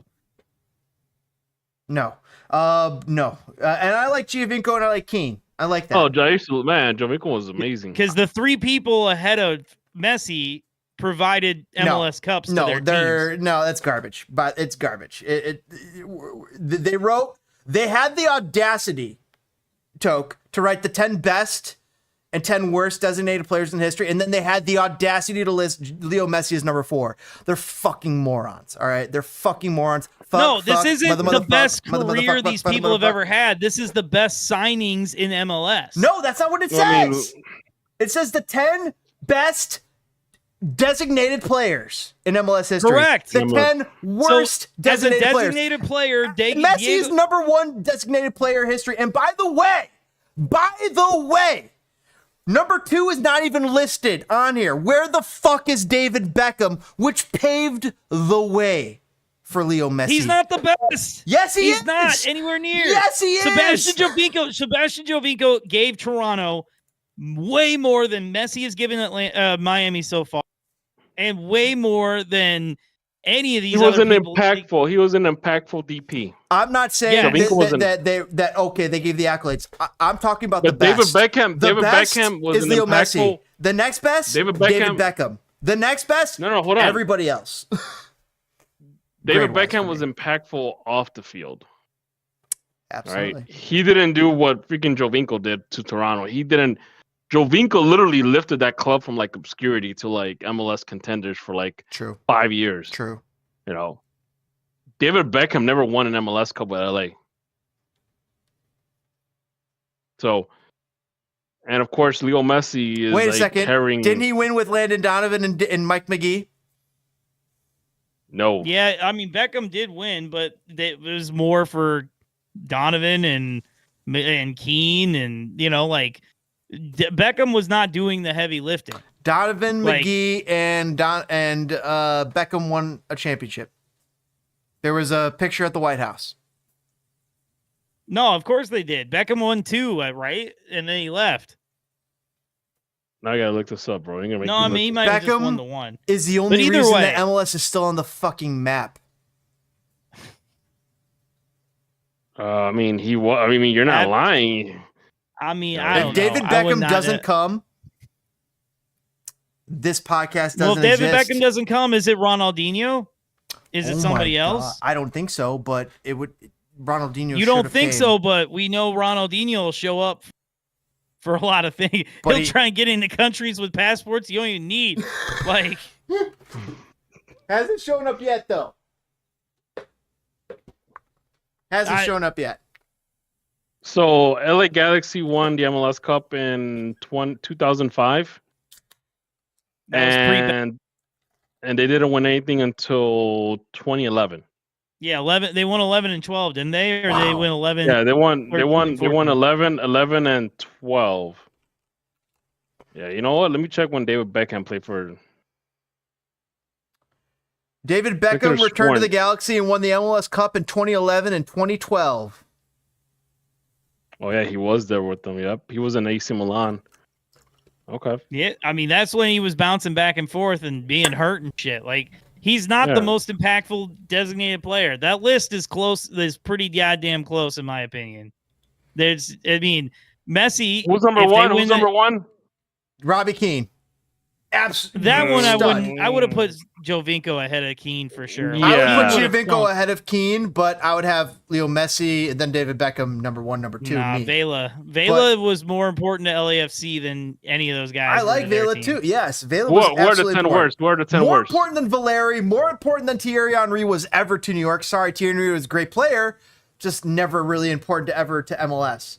Joseph Martinez, very important to MLS. Yes, more important than Thierry Henry was, arguably. Landon Donovan, Zlatan was so impactful in his one season, just absolutely impactful. He was there for more than one season, so there's your first clue that he wasn't the best. 1.5. Secondly, they didn't win fuck all. They barely made the playoffs.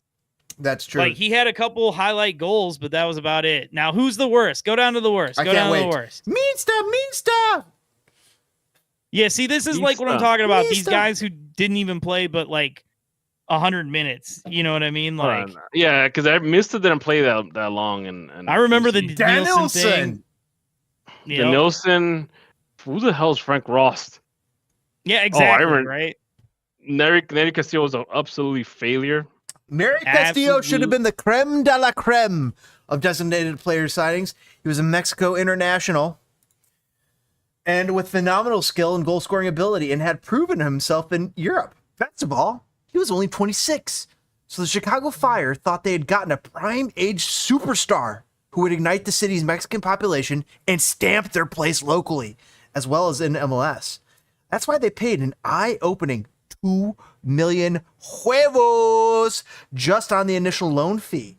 Instead, they got the heart of Castillo's decline, as he played just 8 times for the Fire and didn't record a single goal or assist. He played for 4 more years and for 4 other clubs before retiring, never wearing the Mexico shirt. You know what's funny about this guy? You know what's so funny about this guy is I remember Tree fans hyping the hell out of him, during his heyday. During his heyday, yeah, but by the time we were talking to him, dude. Here's another situation too: is he had this weird incident with the press one time where he went off on the press in Mexico and told them, "That's why you're here and I'm playing in Europe." Situation. Oh, rough. That's rough. Yeah, I mean, kid never really came good. He had 2 good seasons. Welcome Gio Reyna. That Nery Castillo is Gio Reyna. If this Parma thing doesn't work out, Seriously, if this Parma thing doesn't work out, No, he's USL, bro. All Number right. 5. Blaise was Matuidi, love it. He was a surprising bust. I thought. Well, I he thought that was played surprising. decent. They just broke all the rules to get him. Yeah. Innocent Innocent. Emigara, I don't remember that. Rice Mobali, and I don't remember that guy. Steven Gerrard, absolutely, and Rafa Marquez. Oh, I think Rafa Marquez is the perfect answer. I'll tell you why. Because he left MLS and played incredible. He was incredible before coming into the league, had 3 of the worst seasons of his career, and was incredible when he left. That is the perfect definition of a bust DP signing. where the hell did he go? Oh, he went to Mexico, didn't he? Yeah. He played for Mexico. years longer and played great. Shit, he even was still on the Mexican national team. Like, it just was an absolute failure for that couple of years. He even got to Time out. Yeah. Toke, I'm gonna play into your little idea here. Just let me put this to you this way. What if he had power, so to speak, power that you didn't know about, unseen power? Did you know about this about Rafa Marquez?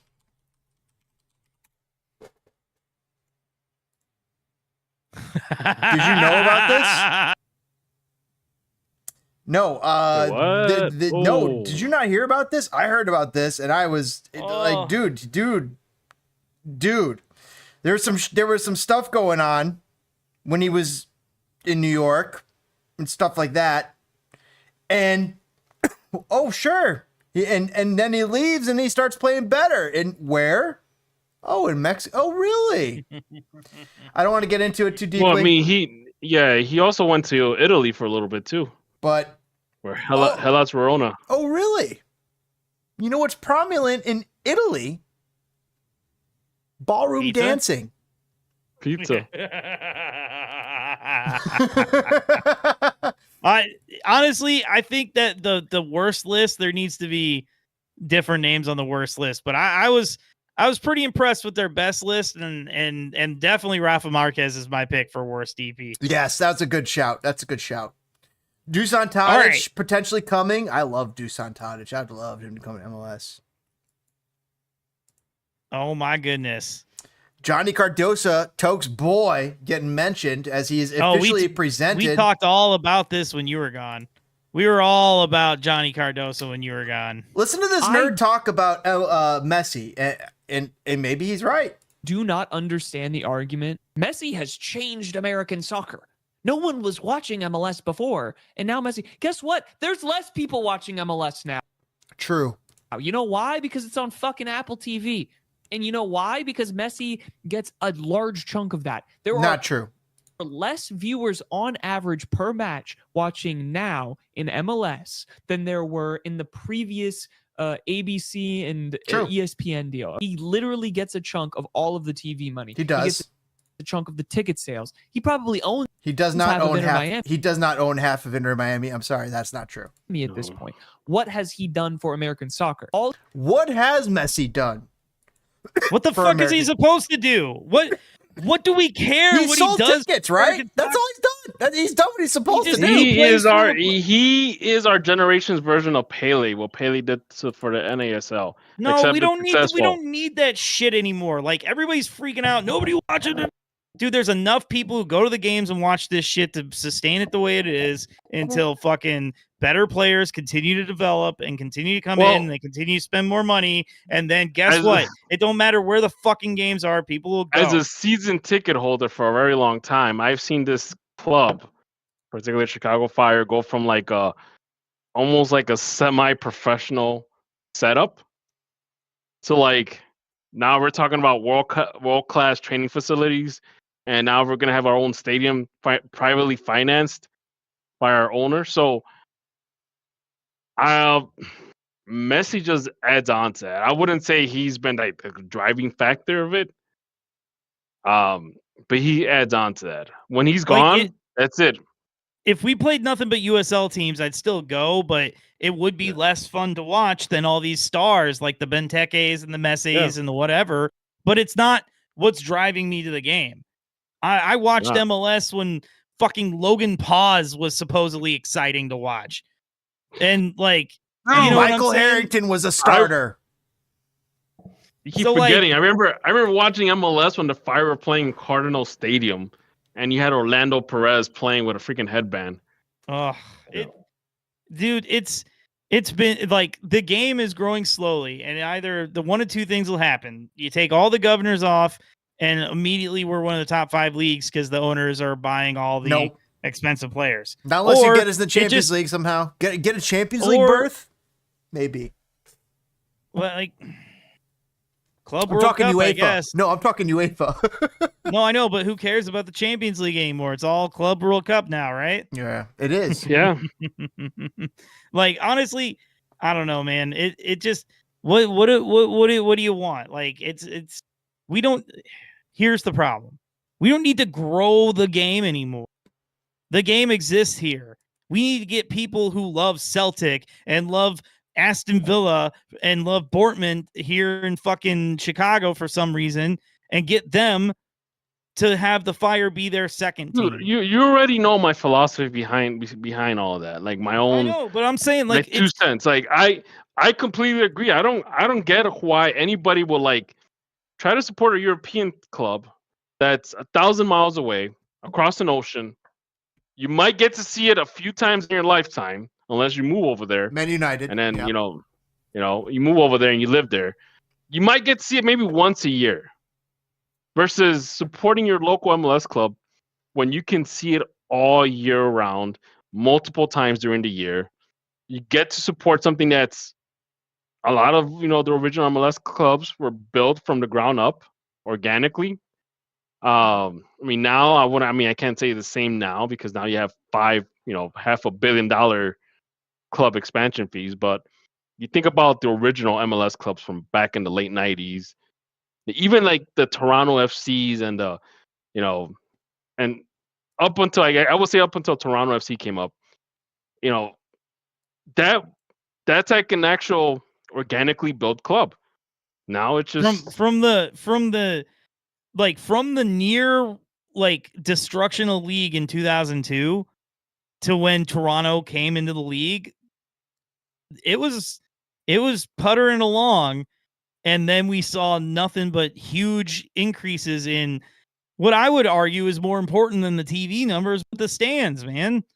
Like, these places are selling tickets now. Like, you're saying that TV's more important than real-time admission right now.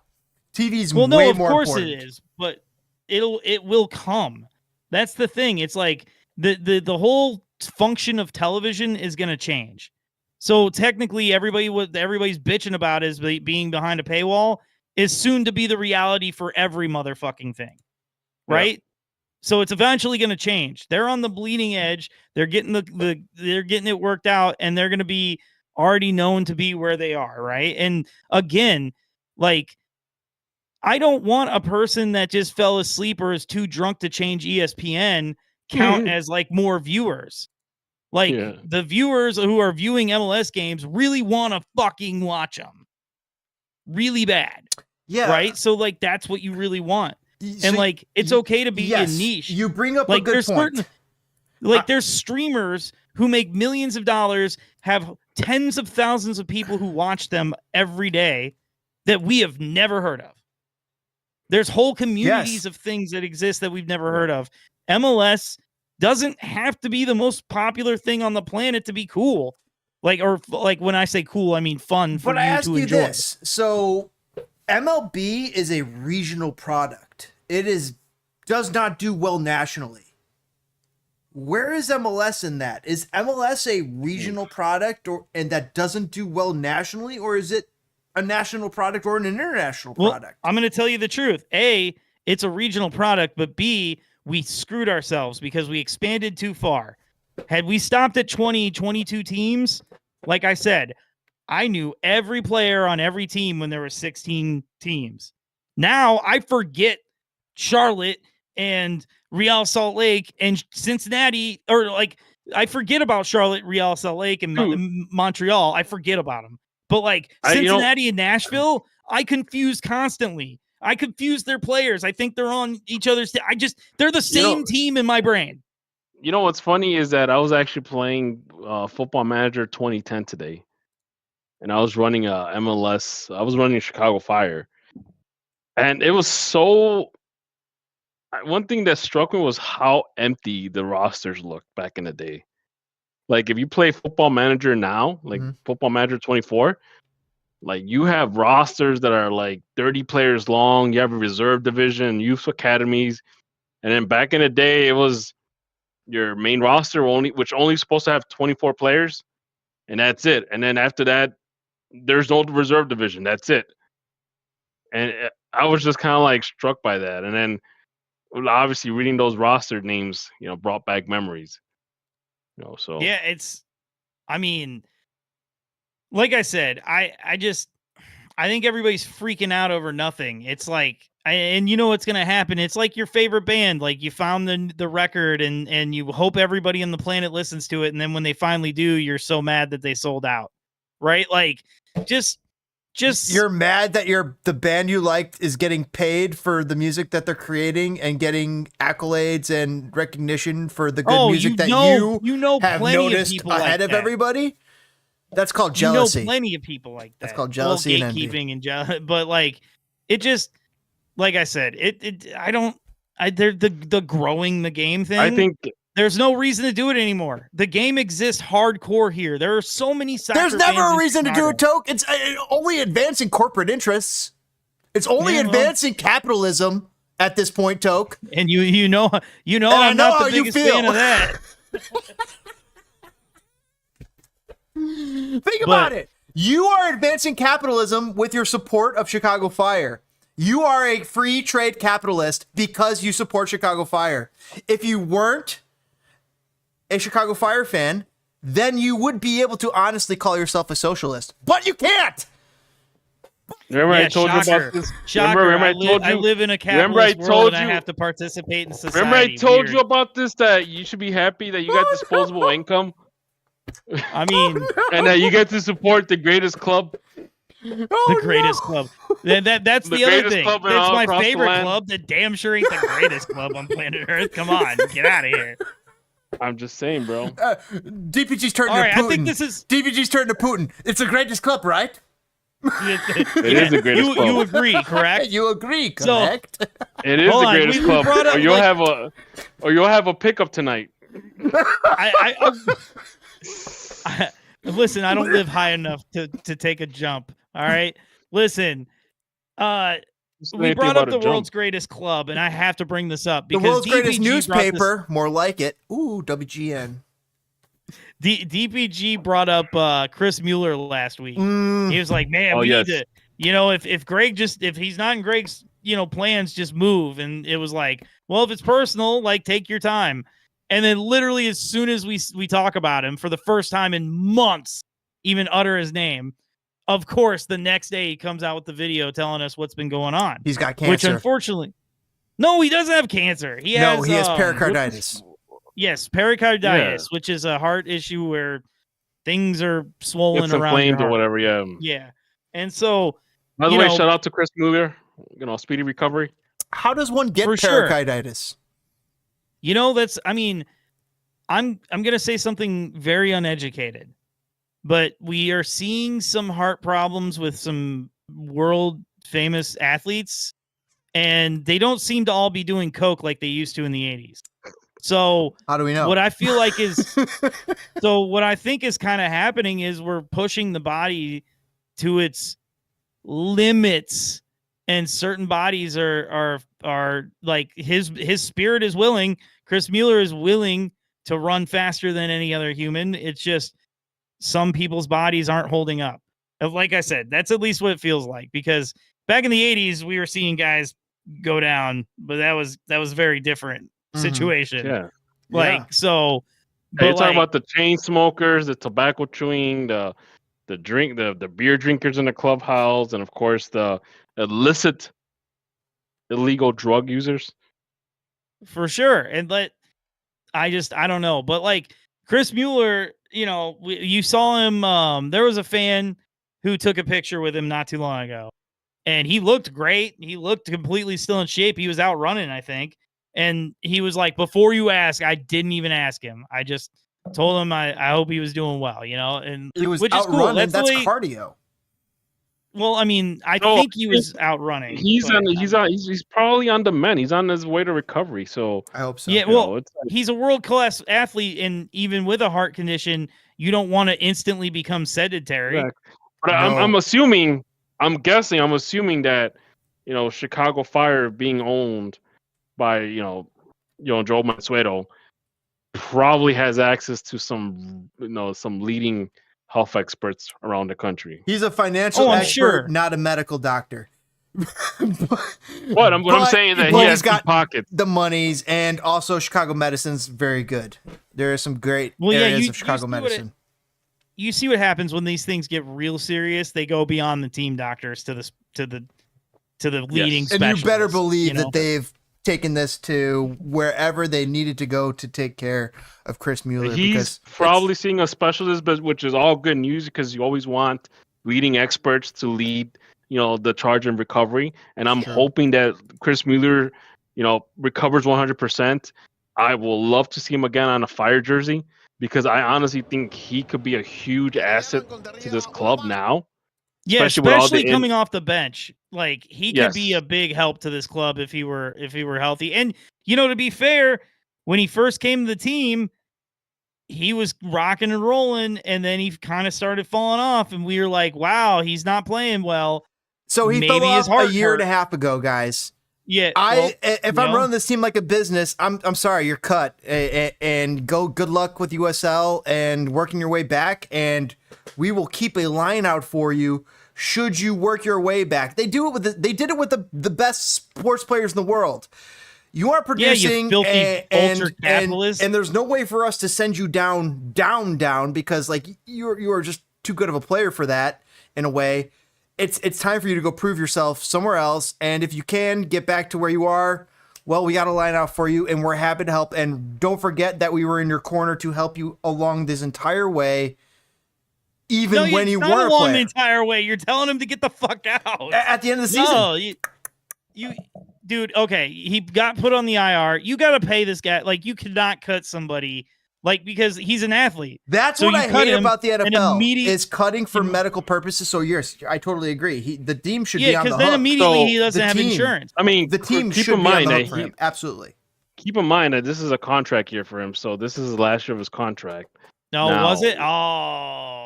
There's no reason. whether or not the Fire are gonna renew or work out a deal with him. Why would you waste the roster spot on a guy who's not available for 2 years in a row? What is the best ability?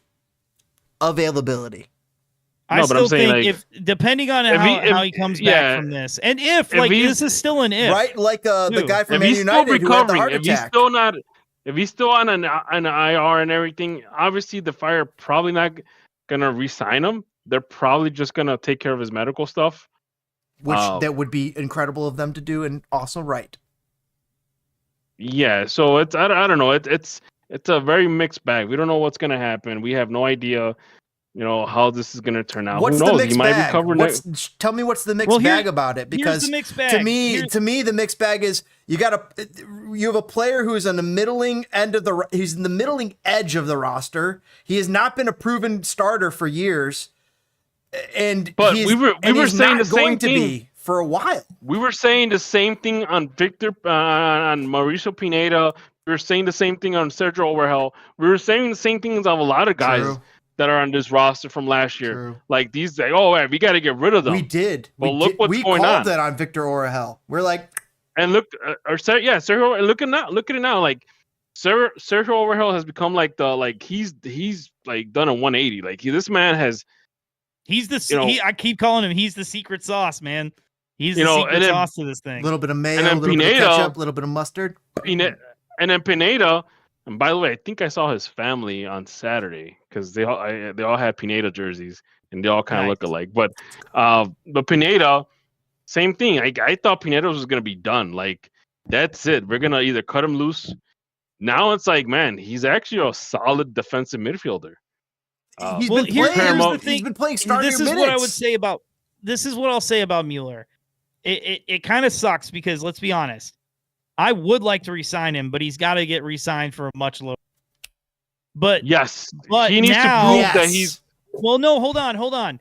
Even if he let's just say this was a knee injury, okay? That's the problem. By the end of his contract, he was already going to need to take a price cut, but now not only is it going to look bad because you're like, oh, now you're hurt, you take a price cut, but also it might hurt his feelings pretty bad, which means he wouldn't want to sign. So you don't want to burn. It's a tough situation because in a perfect world, you would sign. In a perfect world, you sign him to a cheaper deal. Yes, and he's an American, an MLS veteran, and he can have bright games for the U.S. Open Cup. At this point, for me, I'm looking at him as a U.S. Open Cup player because dude has not played MLS minutes in 1.5 years. Here's the thing. I want to see he played last year. When he wasn't all. When he played last year, during the part of last year, yeah. The beginning? He played a lot in the beginning. You mean in February and March of 2024? He was a regular for. Look at his stats. I mean, I'm pulling it up, but I don't think he was.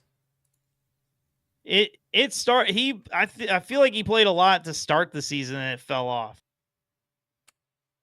27 games. 27 games That's last year. Way more significant than I thought. More significant than I thought. Yeah, he started the 2023 season is what I had in my head. 10 games played in 2023. Well, that was the knee injury, right? That was the injury, yeah. But here's the thing: I would have liked to see him, play under Greg, because if Greg, made Pineda and Orhel miracles, I mean, he probably could do the same thing with Mueller. I hope to see him back on a cheaper number. And hopefully he recovers and is able to continue his career. Just very much What does the guy do? What is he's the guy fast? What is the guy good at? Does he score goals? He's fast. He gets chalk on his boots, and he's able to cross the ball in. He's scored 5 points total, 2 goals in the last 2 years, 3 assists in the last 2 years. I'm sorry, dude. It's not good enough. You guys are like, oh, I want to be at the top of MLS. I want to be winning MLS championships. You're not going to be doing it with a Chris Mueller. And you want to know how I know that? Is because of all the teams that have gotten rid of him have gone on to much better success. Because they are a higher level team than the Chicago Fire. Chicago Fire, they're a 9th, 7th, 8th place team in MLS. Inter Miami, they're a first place team.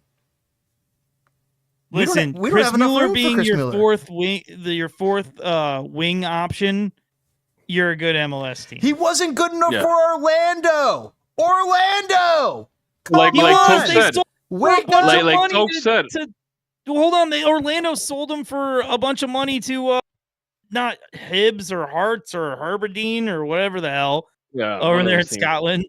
Yeah. Wait, so he went over to. There's not even a year gap between Orlando and Chicago, but he did go to Hearts. I do remember that, and he failed spectacularly. He went for 6 months. Yeah, he failed spectacularly. I'm sorry. He's right now. He's peaked. His peak. You want to know when Chris Mueller's peak was?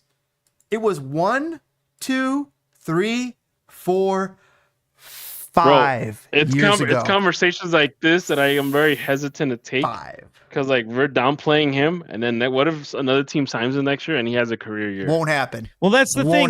You need guarantee it. You need to replace him with another guy who doesn't take up an international spot. You're right. Okay. You point out that his American spot is. If you're gonna, we've gotten extremely lucky with the kids. So, is that going to continue to happen, or did we get really lucky with this crowd? Good point. So then, like I said, if Chris Mueller is your 4th wing option as an MLS team, you are a very good MLS team, or at least on offense. Can I tell you a story about Chris Mueller? Do you know how many assists he has? Lifetime, career. Not a lot, by the looks of it. Looks like 3. Yeah. He has played 1, 2, 3, 4, 5, 6, 7. 7 years. He has 3 assists. They all came last year. Look at his passing percentage. His peak is over, guys. Like, but as far as like a serviceable MLS veteran, maybe it's doable. But this is starting to sound like Michael Harrington all over again to me. No, Michael. No, you open that can of worms. Listen to me. This is starting to sound like Michael Harrington all over again, where it's like, oh, we're entering a new era of the league. We're MLS 4.0. We're MLS 5.0.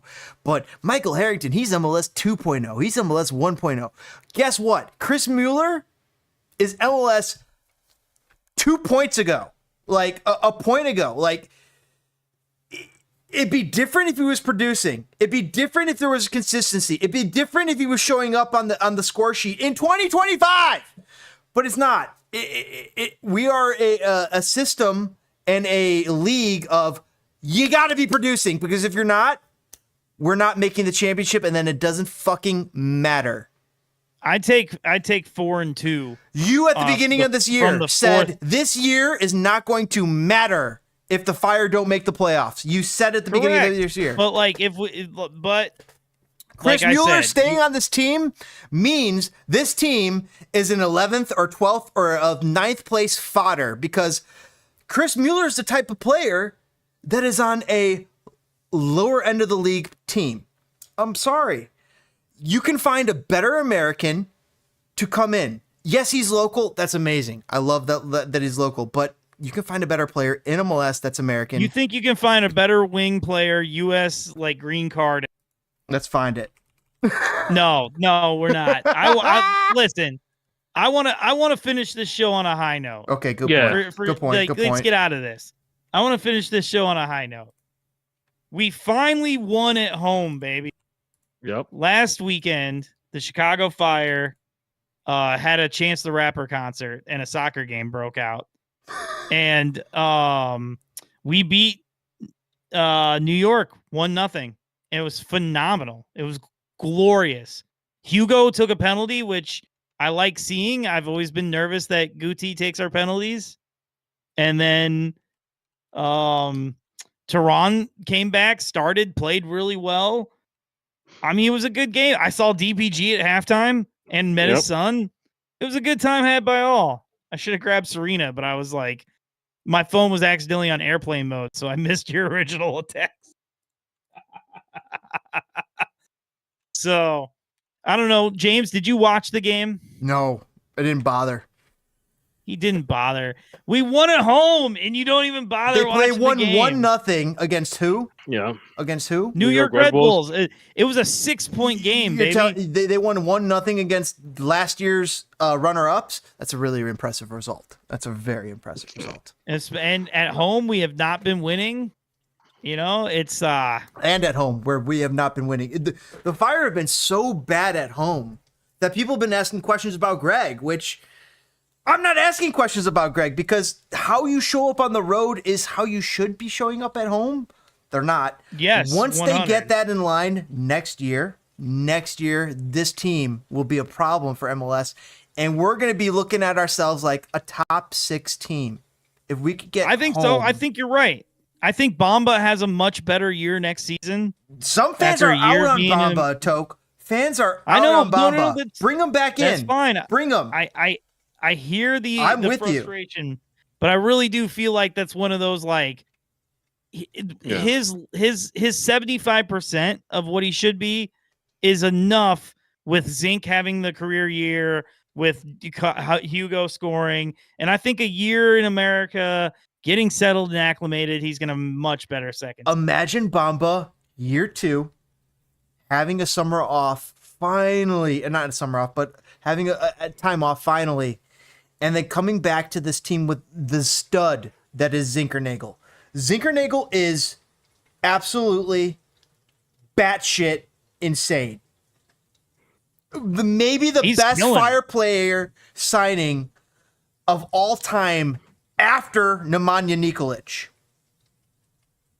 Well, and also we're not even done with his.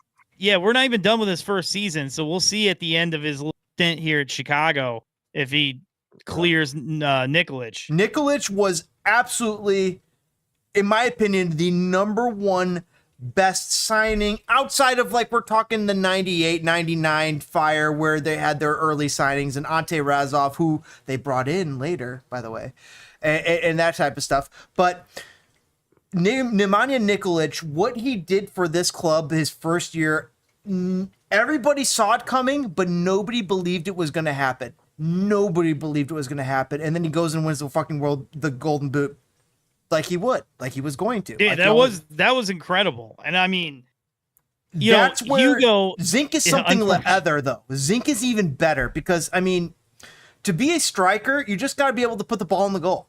To be a forward, to be the midfielder, to doing what Zinc does, it's the next level. It's like the best player for Liverpool.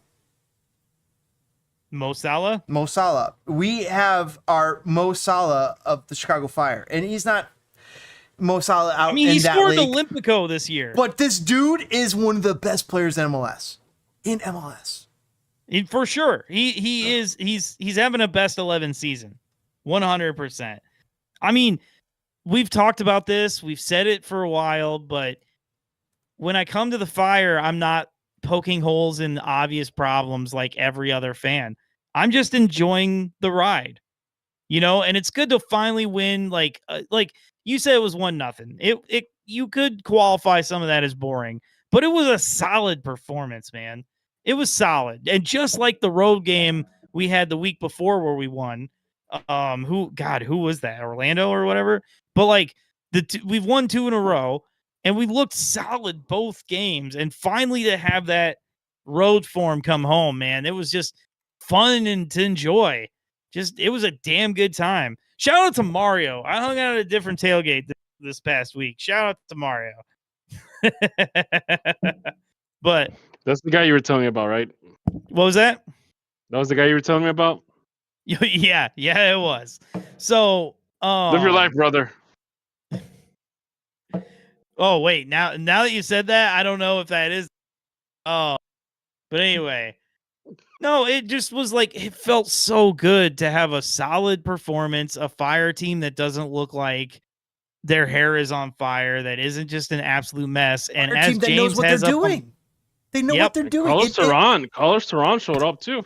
Yes, he did. He showed up big time. True Marty was saying, like, Carlos Theron has proved himself to be the best partner for Elliott.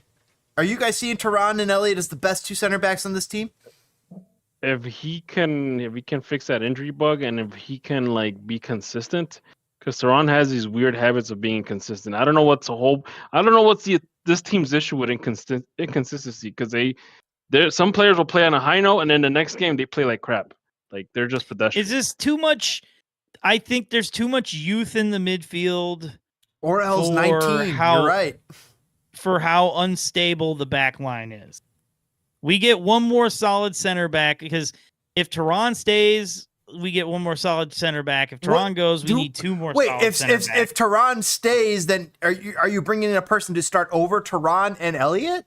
Or like I'm bringing in somebody on that level, right? You need competition. Okay. Here's the thing. We have always lived a life as a Chicago Fire, as we've barely had starting quality players at every starting position, right? But every good MLS team has multiple areas where, like I said, you're a good MLS team if the guy like Chris Mueller, who starts on a lot of other teams or, is a big deal, is your 4th option. You're a good MLS team if, like, you have multiple starting center backs, and that's where we need to be. You remember Jonathan Campbell? Yes, I do. Yes, I do. I always liked Jonathan Campbell. I thought he was a solid MLS player for like 2 years. There, like 2 years, he was like a solid player. Turan, he works at Bank of America now. Turan doesn't strike me as a Jonathan Campbell. He strikes me as better. And Jonathan Campbell was like the best we had to hope for the longest time was a Jonathan Campbell type of player. Absolute think legend about all for the Chicago youth Fire we had fans. that we wasted. Austin Berry, Jaleel Anababa, I mean, we Jaleel just Anababa. What a waste. Forced Brandon. We forced Brandon Vincent. We were so early. bad. We sucked the love of the sport out of the kid. He went into the real estate or some shit. Like we sucked the love of the game out of the kid. That's how bad we were at developing players. Yep. It was not a good time. It's- Anyway, gentlemen, Yeah, it's time. I think it's time. The Fire do not have a game this weekend. Which International break and stuff like that. No, Leagues Cup. Leagues Cup. Yeah, so we don't play again until next weekend against LAFC. Or not next weekend, but the following. So are we going to have another show? I mean, Serena Serena take off next week, but unless Serena's got something to say. Yeah, because so shout out Serena. I made the joke she was on location. She was at Soldier Field to see the Everton, Bournemouth, Man United, West Ham games, or I think I had that mixed up, but yeah, Man United hanging out in the Viagra Triangle. Oh man, I said it in the group chat. I gotta say it on the show. I really feel like Everton is just this domino. And once it falls, it will fall so far. And like we'll mention it in the breath of like the Great Flood or 9/11, and then it'll be Everton's fall from the Premier League. Because they'll never come back. That team will never be back. Jesus, No, that's pretty harsh, man. Wrong. Everton will always be back. Everton will always be back. There's going to come a year when they finally go down. That might be true. Might be true. They will never come back. They said the same thing about Newcastle, and look what happened. Look at Newcastle. It's true. The team of the North. They call them. All right, everybody. Make sure you guys kick that like button. Thanks for hanging out here on Enemies of the Fire. If you guys had something to say, make sure you put it in the comments below. We can't wait to read those comments. We'd love to read them. We will see you next time here on Enemies of the Fire. We are live. Never, but we are putting MLS Cup. Every MLS Thursday. Cup, we will always do a live stream. Every year. Yep. From now until eternity, even if the show ends. From now until eternity. All right, we'll catch you guys next time. Please share, and we'll see you guys later on Enemies of the Fire. Woo!